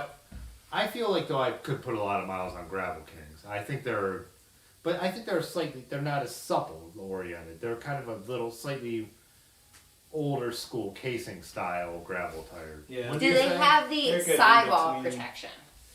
Yeah, they're Oh. an in between. They're not the lightest. They're not the most supple, but they're also not they're not overly building. But They're not bricks. yeah, they're not bricks. So I'm not surprised by that. I've been riding a rear Gravel King on my French bike, my Roger Riviere. I've got I probably have 4,000. No, 2,500, and it's not close to needing to be replaced, and that's a lot, mostly road, some really gnarly shit, and my parents might be watching. Gnarly stuff. Oh my god, you just got I don't know what I've said. I could have dropped the F-bomb like 25 times by now. Now I'm going to be paranoid for the rest of this. Pressure, like Ben from Columbus just said, running the lower pressure is going to wear your tires out quicker, but that's a better way to ride and more comfortable. Like, he didn't, I'm putting words in his mouth, but he said there's a lot of factors, but I think that is a factor of, I think you get way more miles out of an old, like they were talking about, like an old gator skin pump up to 110, but that's not the way you want to ride. Like, so, I mean, the way any of us want to ride anymore. We know better, right? Yeah. What were you gonna? I was going to say so many things. I don't even know where I'm Let's say one of them. at. We can talk about how... Oh, my camera died. What? Can they still hear us? Yeah, they can hear us. Oh, okay. Also, you're at your house. That's where you're at. Ben. Ugh. So we're gonna dip into those cookies while we got a little break. Yeah, is the dessert time yet? Smokes, what are you doing? I blame this on Micah. Ben told me that we're back on, yeah. There's a delay, especially Erin's internet's a little slow. I just upgraded it! Ugh. Micah said he's gonna dip, so What are you doing? Happy New Year if you haven't left yet, Micah.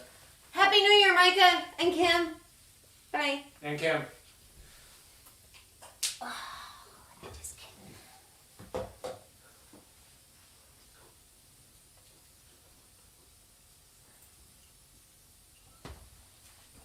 Alright. Oh, hey. Didn't see you there. Oh, hey. Welcome back. Do you need any of them? How many beverages do you have there, babe? Not enough. How come I don't have any beverages? I think that's Ben's beer. That's mine. Oh, okay. Oh, do you sense that he was a little snarky about that? You said you didn't have any beers. Babe, say hi to Smokey. Hey, Smokey. She is not. This cat doesn't like to be held. You just insist on. She likes to be held when she likes to be held. You insist on forcing her around the world. Oh, did we? We didn't ever run this cable. The shift cable? Not yet. I think I'm too drunk for that. I'll probably do it wrong. All right. Well, here let's grab this. Why don't we pull this chair over here? And You don't. What? You don't like me here? it's a little. It's like boats rock. I gotta feed the fire. Alright, I'll slip in here.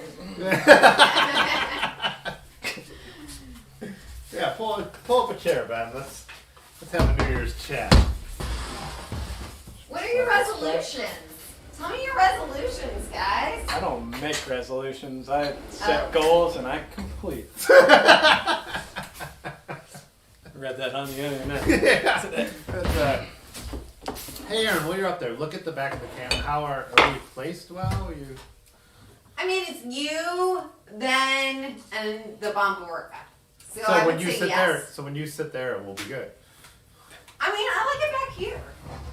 That's not fake. That's not how this works. Bam, I'm tired.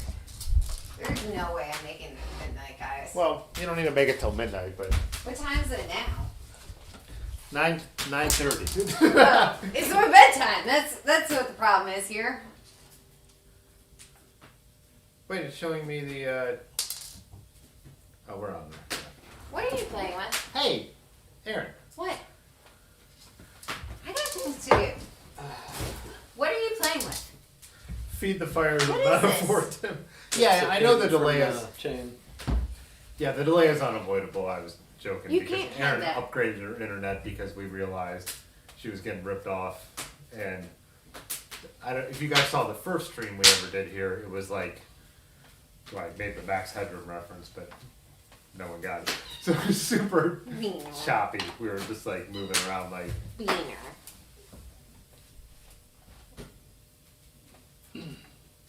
We did get some hearts from Micah, so he heard our goodbye sign off. I think those hearts were for Bean. Bean? Oh, for crying out loud, Bean. Are you gonna work on my bike, Smokes? What are you guys' resolutions? Have you thought of any resolutions? I resolve to ride this bicycle. I don't really do resolutions. I'm constantly trying to improve as a human being, so it's just an ongoing process for me. I set a lot of personal goals all the time too. Hi. They could be weekly, monthly, not even like defined on like September. It's like this is what I want to achieve, but I'm also flexible in all of them because you just don't know what's going to happen. So it's like this is what I would like to get done in this amount of time, but when it's extenuating circumstances happen, I'm not like super hard on myself if I don't get there. But there are things that like I like to use stuff like New Year's as a marker, or like I said in the post I put on Instagram, it's like I know dates are just symbolic, and like we're all saying good riddance 2020. Like everyone's like, it's been a, you know, all the things. It's been a challenging year. Like everything you hear in every commercial and but you see people like try not to say, but it's hard not to say because it is been a challenging fucking year, no matter what. Even if you haven't lost anyone, even Freaking year. Yeah, your mom could be watching. Yeah, freaking, you know, yeah. Hi, Pam. Yeah, but it is like one of those. It is that thing where you think it is a stop. It gives you a marker. You know what I mean? Just even if it's a mental marker to be like, this is a thing. Like, there's nothing wrong with making a resolution or deciding like at this point there are things that I could make a mental note of to change and do better at. Like I don't have a problem. I hate when people get on people's cases for resolutions or the news always has to pull up this like 89% of New Year's resolutions people don't follow. It's the mental process of going through your life is important. Like, Yeah, no, I agree with that. I think that 2020 has been really hard. I think that there were some situational factors that made it harder for me. I am hoping that some of those situational factors change, but I don't know yet if they will, and so I think that I'm kind of in a holding pattern right now, and that basically my strategy for how to more be happier and healthier going forward is dependent on whether like some of those things work out or not, right? So I haven't like fully invested in this strategy because it depends on what my situation's gonna be. Sorry, I didn't mean to hit you. Yeah, then so Ben from Columbus just said mileage goals for next year. And before we went live, me and Ben were talking about this, and I actually talked about Erin about it on the phone because I did ride really hard this week on the trainer trying to do the Rafa Festa 500, but just my own personal week, like just getting involved in something. That's how I am. But so I rode more miles than I ever have. I ended up with 6,600, but. But I don't actually, we were talking about how we don't actually set, like a few years ago we were still kind of doing that a little bit, like upping our mileage in mind. But I realized with this year, it's like, I actually don't care about outdoing this year. I realize like, I'm happy in the 5,000 to 6,000 range just because I know that's how much I like to ride my bike. So, and I was saying to Ben, I only start to look at it in August. You know, maybe like look at what my yearly mileage is, and maybe if there's a number there, be like, it'd be cool to hit this. But then it becomes September, November, and I'm like, I start maybe to push. It just gives me a motivation to ride when winter starts to suck, you know, or like the weather starts to suck. To be like, oh, knock out some miles to get to this point because you're already here. But I don't look at it that way anymore. And you were kind of, I think, saying the same thing. Yeah, for me, it's kind of just trying to have fun on the bike. So, like you were saying, this year we did more just big rides. Like you and I both have done the most centuries we've ever done. Like So for me, did I. yeah. Because I had never done a century before this year. For me, but I did 3, by right? far, yeah. I don't even know how many you 2 guys back did. to back. Yeah. But yeah. So that was like one of my big like accomplishments, I think, for this year was just the big rides and the big rides like back to back and Pushing some individual rides that we've never done before. Like Mike had just signed off, but the Conneaut ride we did with him, and it wasn't even intention, but we knew we had to get to we were riding to where Micah lived, our friend Micah who lives here now, where his parents live in Conneaut, but we had rented an Airbnb because of the situation, and we knew we were going to see him at some point. But our goal was to go like ride up there and swim in Lake Erie because it's a beach, Lake Erie beach town. But we got in the zone, and then we just were hammering it. We were riding like what 20, 21, 22 miles an hour at points, and like none of us are roadies, and we all rode gravel bikes because Micah was like, the next day I want to show you some of the cool gravel stuff on the PA border. But and this is a paved, it's probably a rail trail, right? Because it's straight and flat. We're just killing it, and we just got in that mindset, and I think we all rode the fastest centuries of our life, right? And it was 108 miles up to Conneaut. Then we're swimming in the lake, and then we're chilling, and we go get some beers, and on patios, and then just go to the house, and we're all sitting out on the back patio. And then we knew we had to do a century back, but Micah took us on a gravel ride the next day, and so for 2 days we ended up with 240 miles in 2 days. Yeah, I think it was 125, 128, something like that. I think it was 128 because my biggest ride ever was 127 before that. I know the ride home topped it. And so it was... Because we got lost on the way back a little bit. We missed a turn. We didn't really get lost. But we were riding in the pouring rain, and the longest ride of our lives. And missed our turn. And it was a little rough there. Yeah, but I look back on that like it was one of my fondest memories of the summer, And then the ones that we all did back to back were not that far after that, the same month, right? Yeah. And that was totally different experience where it was like a fun bike touring trip. We definitely everything was 40 miles away, but we definitely had a little bit of mentally challenging stuff, but it was like spending all day to do a back-to-back centuries on a trail we'd never been on. yeah. And like stopping to get grabbing beers from somewhere and having... Those were long days because we were making the most of them when we were stopping. Yes. Definitely not what we did.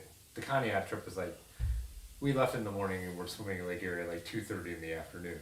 When we did the Erie Trail in New York, it was like, our experience was the road. You know what I mean? We were like, we'd be like, on the trail, we'd be like, let's cross the bridge and see what this town looks like and make a loop through the town and stuff like that. Got some tours. You give some excellent tours, babe. Excellent. Ben said that his first century was March of this year. I'm surprised to hear you say that. I thought you would be someone who had done a bunch of centuries.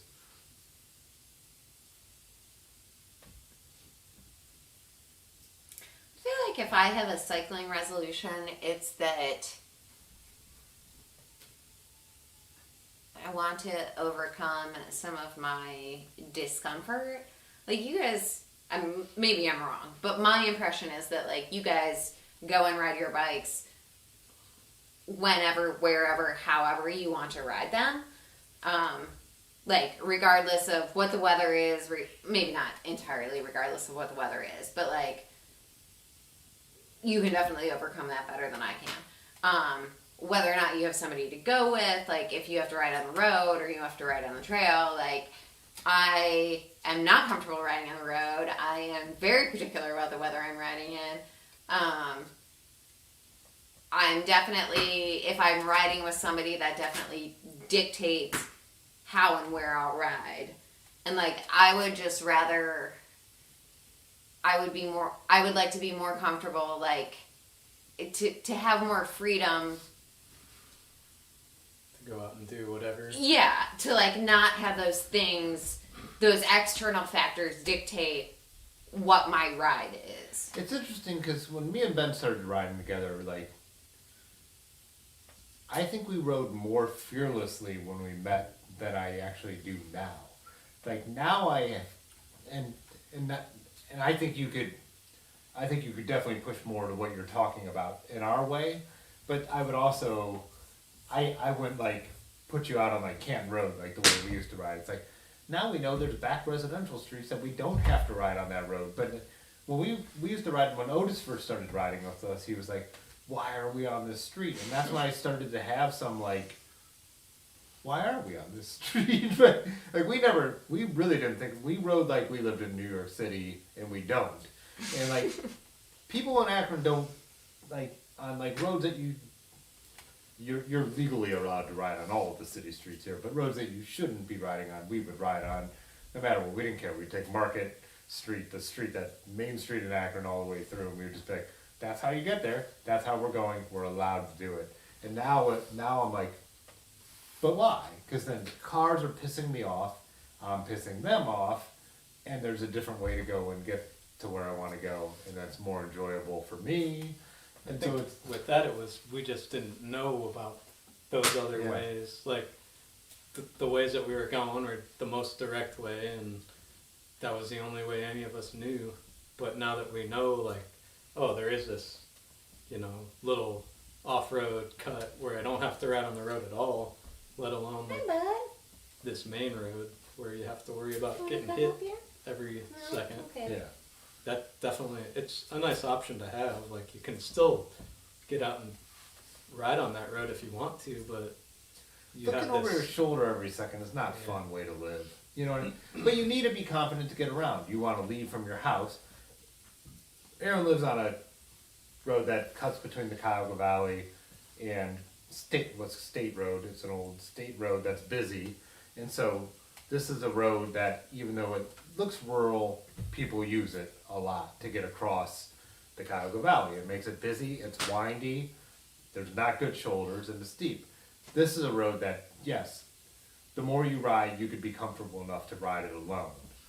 I still prefer to ride it with other people, but I ride your house alone a lot. Yeah. I think that is something that is worth overcoming but I think the only way to do it is by doing is, and I you've done it a few times. I have, and it frustrates me about me that I have ridden from my house to the hike and bike, or I've even done like a loop down Wetmore and back up quick, and it was fine. Like, it was enjoyable. So I don't understand why it still takes so much mental fortitude to get me to do it again. See well, I think it's totally understandable because I even ebb and flow with the seasons. So once I get out of practice, like now that like even I've been doing the 500 in my basement, I already have lost a little comfort on the road of like when it's dark outside and it's all the lights, I'm a little more paranoid. But once I get back into the mode of riding in the winter, if some winters when I get into like a lot of road riding, you get more comfortable with whatever you do. So I don't think you should look at that as a negative because that happens to me every year. Like when the leaves come back on the trees, I think I've told you this, all of a sudden like with this, like I find this like the dappled light makes me feel less visible, and like even on the streets I ride all the time, it changes my mentality. There's like those factors. Yeah. It's all about doing it and getting. Yeah, No. I don't think it's bad either to be a little bit apprehensive. I mean, to a point, you don't want it to be like something that'll stop you, but it is good to just have that, at least in the back of your mind, like Yeah. it's not the safest thing, but The you other definitely thing, want to be able to get over that to a point. Yeah. but so when I was driving back from the vet this morning, there's a bike lane on, what is that?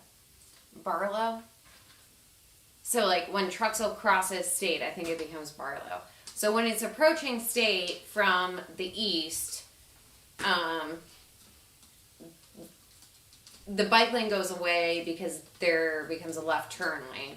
And there's this sign, so it doesn't, there's no indicator that the bike lane is disappearing, and there's just this sign that's like a bicycle icon and says, bicycle, obey all traffic laws. And it just infuriated me because like cyclists don't, like anybody who's riding in that bike lane doesn't need to be reminded that they need to follow all traffic laws. Like there is no like first time road cyclist who is riding in that bike lane who needs to be like, oh, I need to follow the traffic laws. Like they just, you know that. Like you're not going to start by riding on that road. But I mean, I do think that my fear stops me. And that's more a personal problem rather than a cycling problem. But I also, like, having this bike and, like, riding the Falls 8 gravel, I don't know if I can do that by myself. Really? You wouldn't think you could ride the Paul's gravel by yourself? I mean, physically I could.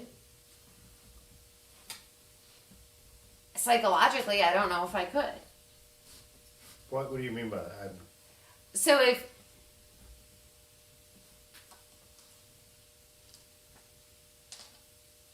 for me to ride that, like, it would make sense for me to go park somewhere, right? Like I do sometimes drive to your house and park my car, and even if I did that, Even would when I'm not there, if you're going for a solo yeah, ride. like, okay, that's easier than riding from here, but there's different factors. Like one, and both are things that make it more attractive, but also make it more intimidating. So there's less people. Which means that if there is people, I've never seen anyone in the Paul's people. gravel. I've never passed anyone in the Paul's gravel. Right, but you're not a tiny blonde person. No, you're right. Yeah. Oh, that. I have been, like, my entire life. So you're saying personal safety? Yeah. Yeah. I get that.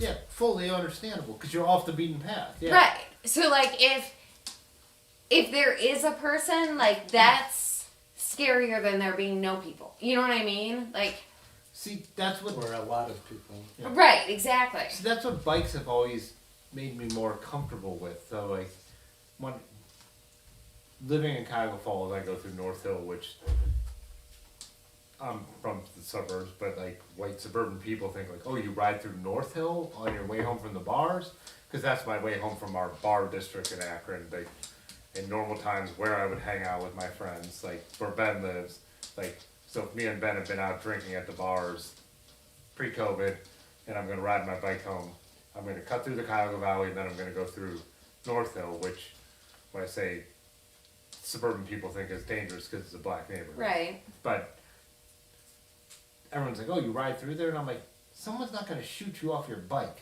You know what I mean? That's not what you're moving at a pace that is not, it's not, there are certain parts of town that I'm not gonna go walk around at 2 a.m. And that's not a racing thing. It's just, there's certain parts of town that I'm not gonna go stand out and hang out at, but riding my bike through makes me, I have no nerves about it, because even if the area does have some level of crime, it's interrelated crime. It's a drug deal gone wrong. It's a domestic abuse case. It's not somebody randomly trying to rob somebody riding their bike. That doesn't happen. That's not the crime problem in the United States anywhere. You know what I mean? Like, unless maybe there's some super high crime area, but like, that's not the problem. You know what I mean? So riding through North Hill, I am no concern to anybody out there walking the streets. I wave and say hi to everybody, and everyone waves and says hi back. You know? So, but I get what you're saying. Like, off the beaten path alone, you flat. You know what I mean? You blow out a tubeless tire. You need to put a tube in. As a tiny blonde woman on a trail with nobody around. I don't even think it's what could happen to me. It's the psychology of the responsibility and blaming the victim. You know what I mean? Like, if you got a flat and something happened to you, that would be random crime and nobody would blame you. If I got a flat and something happened to me, everybody would say, you shouldn't have been riding there by yourself. Yeah. Oh, 100%. And I think it's more that than actually like the trauma of what happened to me that is problematic. Yeah. I mean, I wouldn't deny that there's times I've rode the routed gravel home alone after dark where I've had that sense of like nervousness, like I don't want anything to go wrong. I'm like way out in the middle, like it's not the middle of nowhere, it's the middle of everywhere, but it's like this one tract of land that's like a no man's land through our cities, you know what I mean? Like, that's what I call the industrial gravel, and that's what's so cool about it. But they're like homeless highways. Like, a couple of us, a very few of us cyclists ride it, and that's where a lot of the homeless live, because nobody pays attention to this area, so they can have their lifestyle without the city coming in or anybody else like messing with them. Mm-hmm. But it's not a place that I want to be stuck. You know what I mean? Like alone. There's just not that. Like, and it's not because I have any. The homeless are like any community. Most of them are great, but there's a couple people that you don't want to run into. You know what I mean? So it's. I think some of that even is like when I first started doing some of those trails by myself, I was a little like, and that's as a white man, you know, riding through there, but still being like a little like hesitant. But the more I did it and, you know, got comfortable with it, it became easier.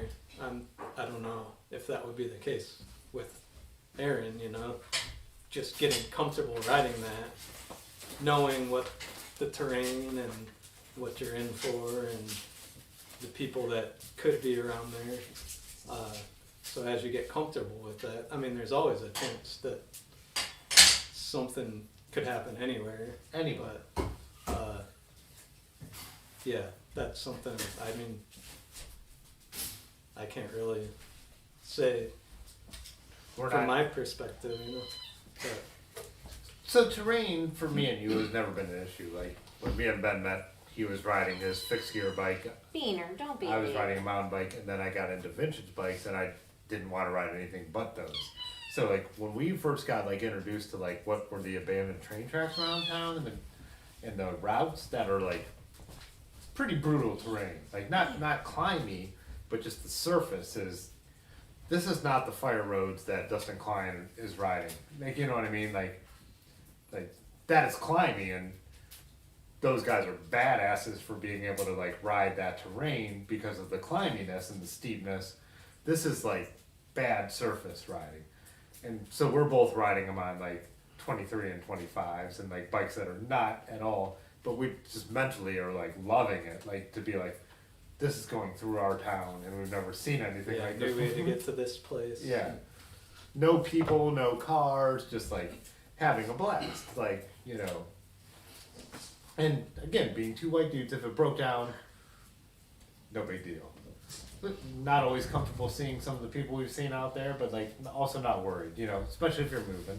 Yeah, You know. but even to that point, like sometimes if I was like, especially earlier, rolling up on someone that, you know, homeless type guy that maybe did look a little sketchy, I would get a little paranoid. Where now where I'm more confident on my bike and bike handling, and especially like off-road type stuff, rougher stuff, like I know that I can hopefully, Just you keep know, moving. if I have to jump off the trail and into the ditch and whatever, like I'm comfortable doing that if I have to. Whereas before, like I wasn't to a point. So like I think the more you ride, the more confidence and just, I don't know, you build it up to a point, but Yeah. that's from my perspective. And that's and I even feel like my friends that I've fallen in with too, who are from, for lack of a better term, the hood. Like even girlfriends I've had, like being in neighborhoods that sometimes I'm like not uncomfortable, but just need to pay attention. Like this is not a place to pull out my camera and walk around like a tourist, like act like you know what you're doing, like, and it doesn't faze them at all. You're comfortable with what you're comfortable with. Your situation is your situation, and it's like I never denied that I am a fucking white dude from the suburbs. You know what I mean? It's like I think my life experience of being like a working class guy, that's who I am. I've been a car wash manager, a farmer. It's like, and then like doing what we do is like has an effect on my life. It makes me more comfortable in more situations, and understanding of more situations is a thing. But at the same time, it's like I'm still who I am, and I'm still a product of how I was raised, and I am a white middle class dude. You know what I mean? And like so, white privilege for me is a very real thing. You know, it's like there's no denying it. you're from farm country. We're, you know, it's who we are. You know, it's like, but I don't know.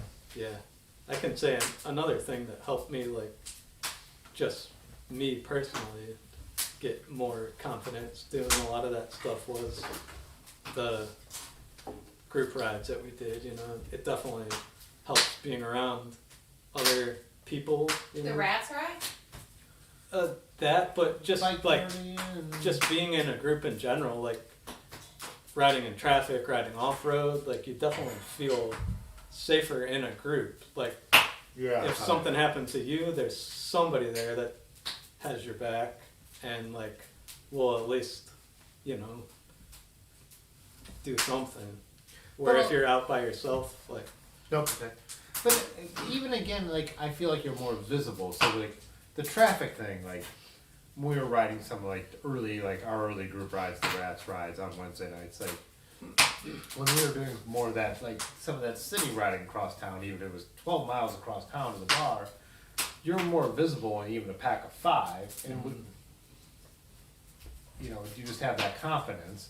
Sometimes now, like when I'm solo, I used to do that solo too. It's like that mentality. I have every right to do this, and it's like. But now solo, I really do take the roundabout ways, and if I'm in a group, I'm like, if we're in a hurry, let's do this. And sometimes still solo, I'll be like, if I'm in a hurry, I'm just gonna go the way I want to go. But that's a different mentality of head down, you know, saying F you to the cars that get too close, you know. But yeah. I also feel like you need to push the boundaries in a town like this. 'Cause if you don't, how do you ever get the people to change? Yeah. Right? Yeah.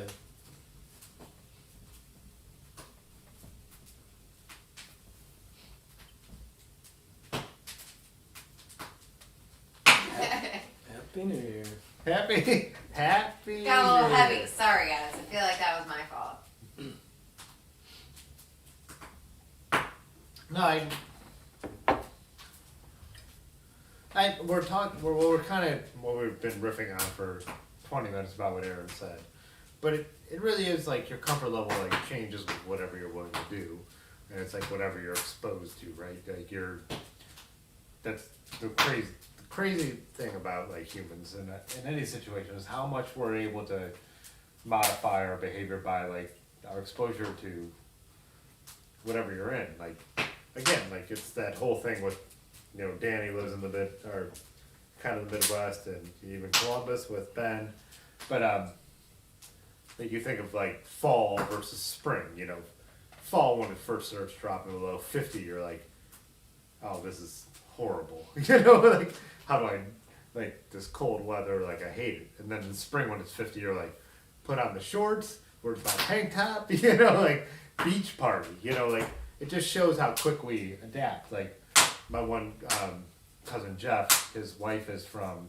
Buffalo, and when I went to visit them, like down in Florida where she had lived for a few years, I got down there after making snow at Boston Mills for a season, and we went out, it was 65, and she was like, I can't believe how cold it is. I'm sorry, it's so cold down here in Florida. I'm like, aren't you from Buffalo? 65 is cold? It just, and I think, but that is a thing with all, like anything, like it's just a level of, I don't know, you adjust to the comfort of.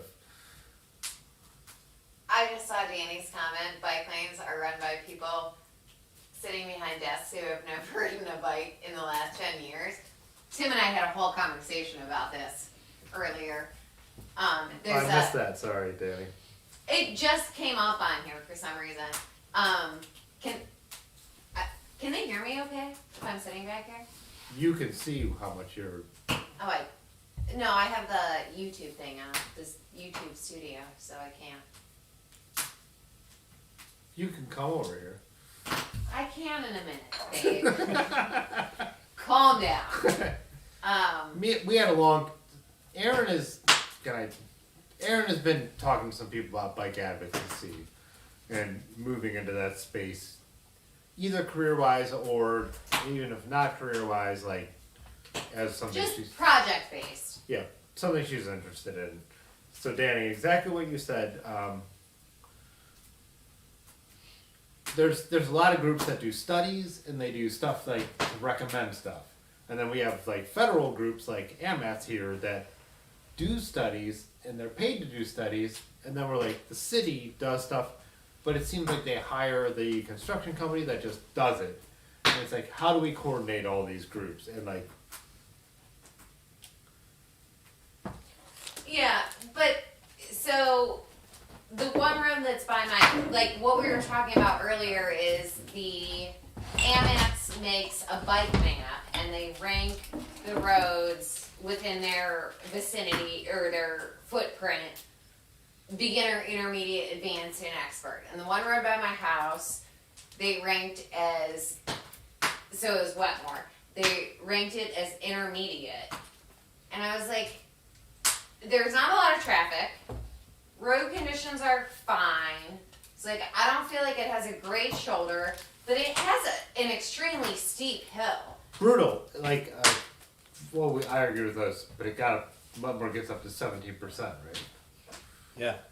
So Like, they're that's riding this not- is like the best. They're, for the record, I think everyone watching has cities that are river based. So the Cuyahoga Valley is a deep, deep valley, and the feeders create valleys around it.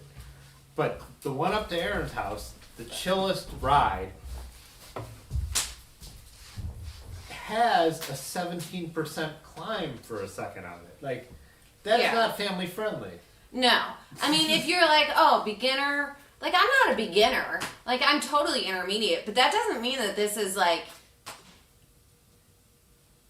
I'm pretty sure that, like, year one, by the end of the season, I would have felt like I was intermediate. And if you had taken me on that road, I would have been like, I'm never getting on a bicycle again. Like, this is the worst day of my life. And Yeah. so I don't, like, I think that they're looking at data, which data's my thing, but it's not, I'm like, have people ridden this? What's what Danny said? It's like people sitting behind desks have decided this. If you look at 17% and you've never ridden 17%, but you're like, they're looking at the traffic amount. Right. I think that's what they're looking at, was the stats of the traffic. And they're like, oh, this is the best way out of the valley. Right. I mean, and it is, but that's not. It is for me and Ben.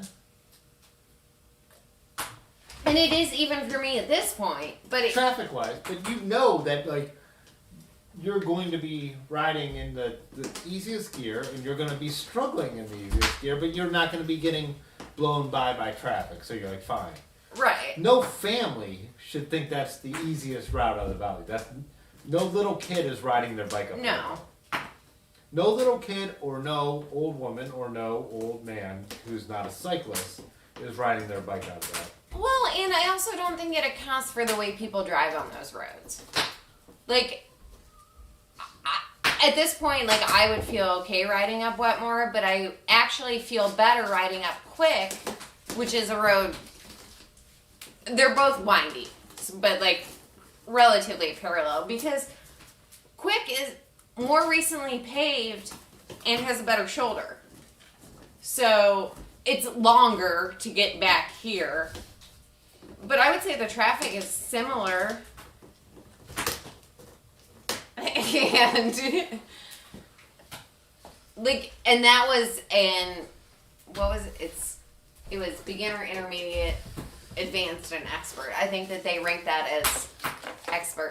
Maybe they ranked Quick as or Wetmore as beginner. Let's see what I don't know. Ben just said. So bike paths are all situational.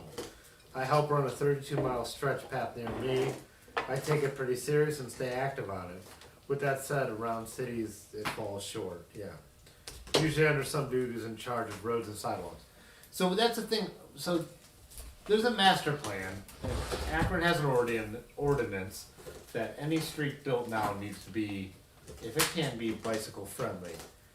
And there's all our nonprofit friends, like some of our super personal friends of mine, but who make these studies. And so what we're talking about is how do we, and what Erin might be interested in doing is, how do we coordinate this to get it all happening together? So it's like this study these plans, these ordinances, like, let's do all the same best practices.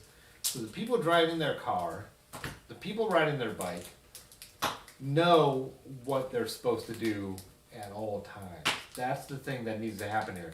That's what Europe has already been doing for a couple decades. You know, when we were over from Paris-Roubaix, we saw the town centers and the bollards. So if you wanted to drive your car through the town square, you still could, but you were very limited, and no smart motorists drove their car through the town square, right? You know. Sorry, Bean's chewing on a box over there. But yeah, we feel like in Akron it's still like, yeah, it's not the planning department. They sub it out to a contractor who's building the road, and they have to tick the box that we made it bike friendly. But they didn't follow any best practices, or making it so it like is coherent with what happened in other places in the city. Yeah. It's just chaotic. And Well, that's not how New York is. That's not how even Chicago was when I was there 10 years ago. I felt like I could ride my bike, like in those major intersections through Chicago. Like I bombed them. Like I bombed through like a 5-way heavy traffic intersection because Chicago 10 years ago. You know. yeah. Even where you are, Danny. When I was in Milwaukee, or you were, is he in Milwaukee? He's in Minneapolis, Minnesota. Milwaukee's in Wisconsin. You're in Wisconsin. I'm drunk. 70% beer. I finished. Nobody tell me you drink those because they're not my thing. Yeah. That one's a lot higher than that one. That one is not good. Should be Oh, Kit Kats. Oh, Ben Out, by the way, has a ton of Japanese Kit Kats here. I'd take a leak. You tell them about your Japanese. Have a break. Have a Kit Kat. yeah. Just did a little trade, and I got some Bean wants those Japanese Kit Kats. Kit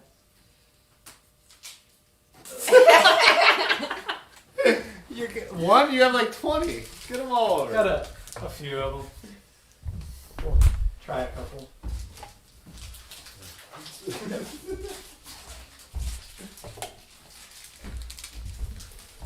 Ben has a lot of Japanese Kit Kats. Are they all Japanese? I don't That's know. right. That's right. I think Tim. they are.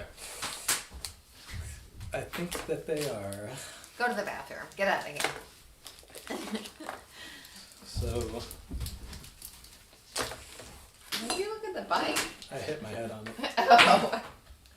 What one should we try first? I don't know what half of these are. I know. I kind of want to try the one with the ghost.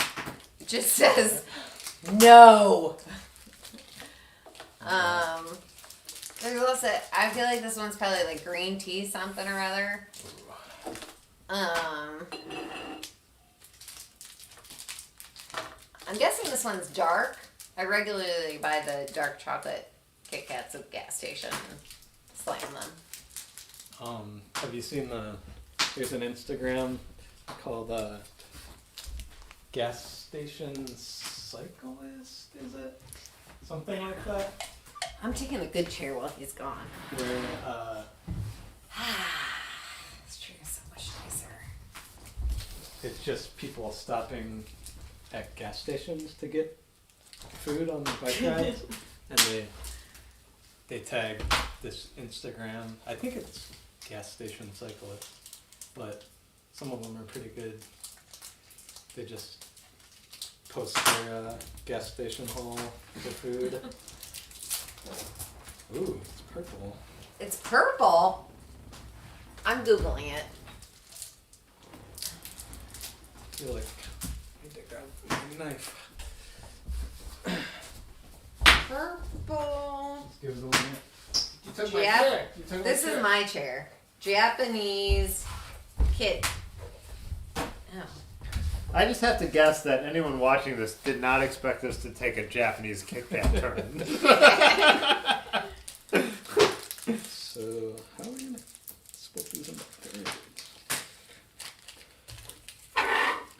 Did anyone expect a Japanese Kit Kat turn here? Let's. It's a purple sweet potato flavor. Man, I was really Yeah, comfortable so- in that chair. I know, that's why I took it, because it's a comfortable chair. I spent a lot of money I on am not these happy cushions. about this turn of events. The ghost one. It's a purple, Purple. what's it? Purple? Purple Nurple? No.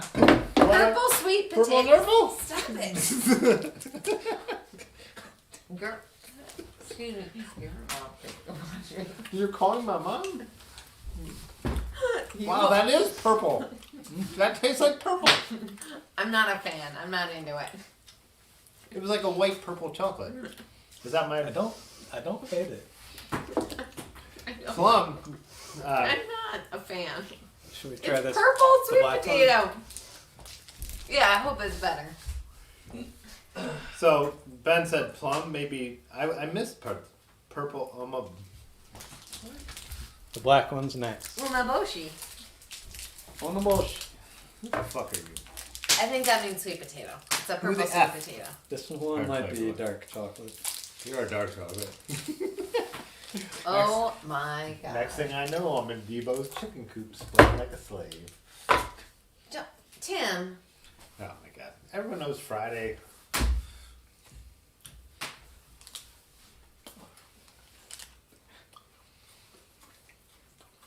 That's delicious. This is the dark chocolate Kit Kat. yeah, but I feel like the dark chocolate Kit Kat I get at the gas station is better. It brought out a lot of the cookie flavor of the Kit Kat. Not? Oh, you're a Kit Kat connoisseur. Oh, you're a Kit Kat fucking idiot. Oh my god. I You think no longer care that your mom might be watching. I am beyond the point of no return. You should just be drinking those out of the bottle. What do we got? What's up next, man? I don't know. We gotta do the lemon. We gotta do the lemon. Beaner, Are you look gonna at go to Beaner the- over there. Show the fans. A Brad Look at the V, Beaner. Brad V one.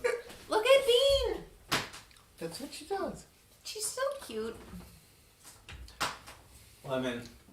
Lemon Kit Kat. I think we need. Salt lemon. I think we need to end this live stream after the lemon Kit Kat. No, we're gonna do the ocean salt.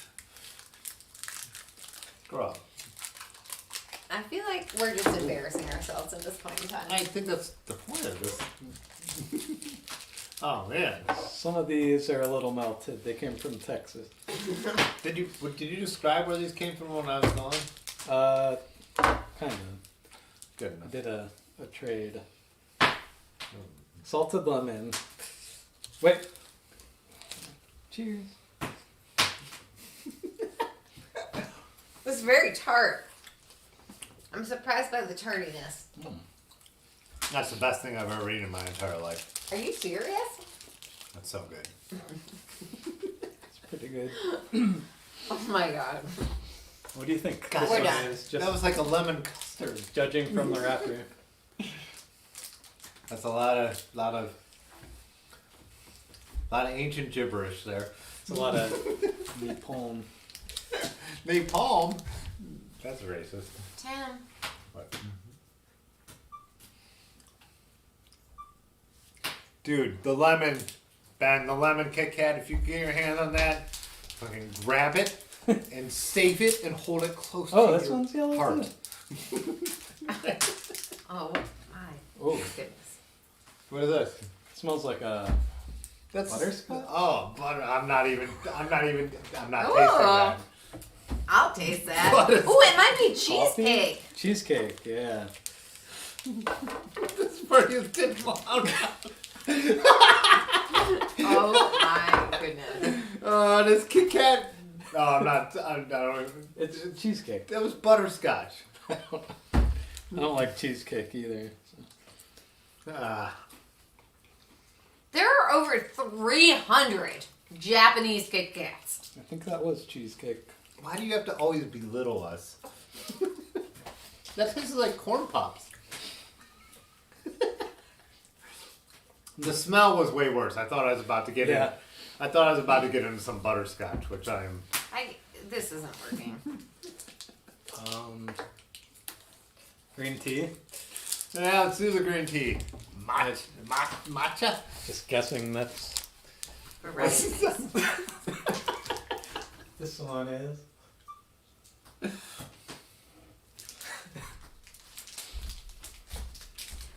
Oh my goodness, there's. What do you?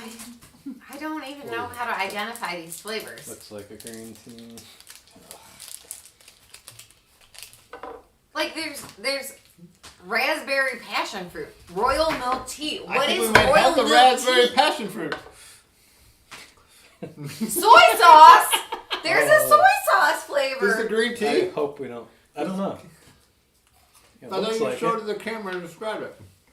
No, it's all in Japanese. Yeah. It's all French to me.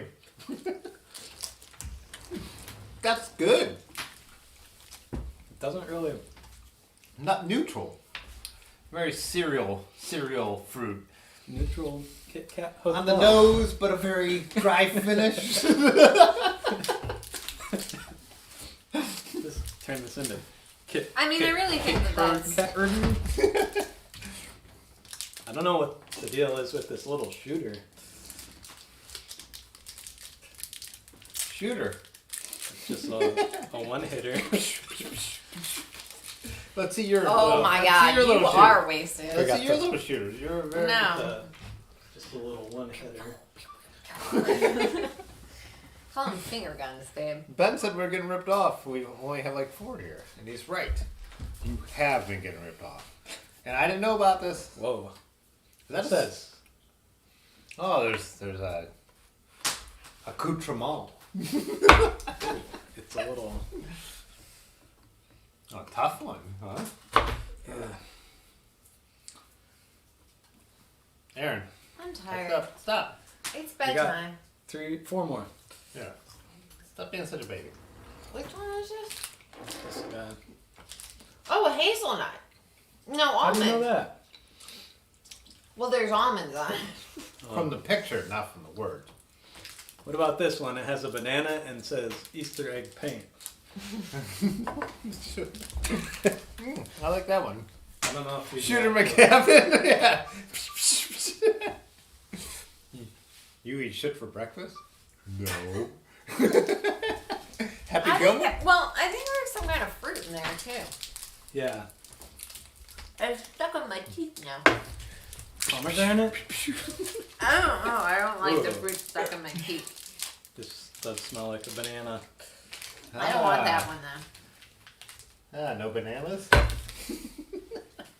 So, You don't want, are you serious? I don't want What? Just a little. all the way from Japan. Just a tiny taste? that. Babe, get out of my face. Oh yeah. This is living. Not bad. I don't hate any of these so far. No. You've got a little on your nose. No, more towards the tip. Oh There my you go. god. Oh, that's not the Kit Kat. Oh, there's a flavor that's everyday nuts and cranberries. I think that's what that was. You're an everyday nut. The one hitter? The one hitter, yeah. I think that's everyday nuts and cranberries. That banana was so good. It tasted like a Oh, banana that's cream pretty pie. good. Yeah. Yeah. The Easter egg paint one? Yeah. I'm not a big banana fan either. It That was tastes like good. circus peanuts? No banana. I like the little banana. It did taste like circus peanuts a little bit. Yeah, maybe. I don't like circus peanuts. So. But it wasn't like a banana run. No. This is Sakura Mocha flavor. Mochi. Ooh. Oh, mochi, not mocha. Mochi time. We need to turn this How live long stream does off. it be? No, we're gonna finish these Kit Kats. This light's a little bright. Just- I don't think these are That's focused. just a tip. Can you believe I've been live in front of people for 2.5 hours? There's not a lot of people. Just- Live in front of six This to isn't 8 entertaining. people. What is this one? I heard you tell The them. Mochi Sakura. What does Sakura mean? It's a Tea? blossom of Yeah, cherry blossom, I think. You're a cherry blossom. You're so cute. Red. And pink. Well, I'm not mad about that. What was it? Sakura what? Sakura mochi. Kind of leaving a mess on your table. Find a nickel. Really? So should we have a giveaway? Like the last person to be watching this video gets That gets the rest of it. Get these scraps. Oh my goodness. Well, are we gonna keep going, or are we gonna go I ocean was salt? told I mean, the person that I traded these with said that the ocean salt was the best. So. I think we gotta save it for last. We Yeah. gotta go. This one has no markings. I was saying to Ben, so looking at these earlier, one's called ocean salt. I love the. ooh, I think this one's raspberries. This one? Yeah. Razzleberries? This one? Raspberries and cream. Ooh. Oh, it is.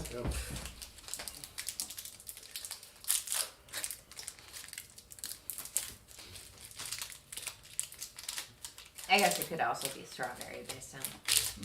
How's it on the nose? Is it cinnamon?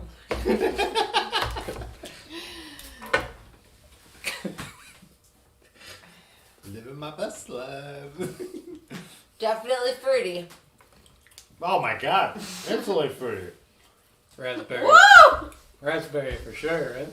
Oh, I mean, that is like nothing we've had so far. Really? Tart?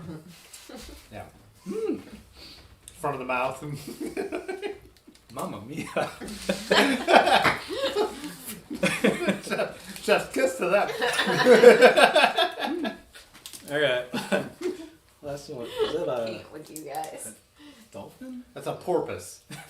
A narwhal? Last one up. Was that shirt clean when you put it on? Was your shirt clean when you put it on? It was actually. No. Well, I remember. Ocean salt. Ocean salt. Dolphin flavored. We were I told think this. you've been showering too much, or you need to moisturize more. Babe, I wish you wouldn't mess with my eyebrows. I had them when I wanted them. I'm not looking at your eyebrow. I'm looking at your eyelid. Oh yeah, I'm just getting old. Sorry. Are all the viewers about like What? fighting over the The Leftover scraps, yeah. So place your favorite number in the chat, and then we'll select one at random, and you get the scraps that we didn't eat. Look at that little beaner. so Hey, last time I heard that, it was not a good thing. dolphin flavored. Dolphin, ocean salt. Doesn't taste like anything. It's salty on the finish, but up front, nothing. No, it's just salt. I've got to hate say it, that the I dark don't chocolate hate- I don't Kit hate Kat it's from very the Circle neutral. K around the corner is still my favorite. I don't hate it's very neutral, but after having that, what was the last one? Razzleberry? That was the one I liked. Yeah. I like Who the are lemon. you, Willy Wonka? I like the lemon out of all of them. The best. Wow. I didn't. Babe, I gotta go to bed.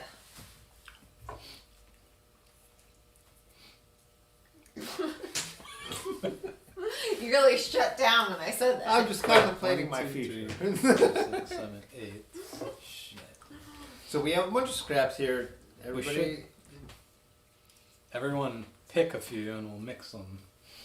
make a mixer. Ooh, yeah. Everybody pair 2 flavors and we'll make Tim eat them together. We got dark chocolate, Purple potato. purple potato, lemon, green tea. There was no purple potato. Yeah. The first one we ate was purple. The only one that was purple. purple. Purple sweet potato. Cheesecake. Unuma, wanuma, wawa. Oh, you're right. You're right. What? You don't speak Japanese. No, I don't. Exactly. I think the purple one is Bombora flavored. That's racist. Turn around. Compare it. Look at that!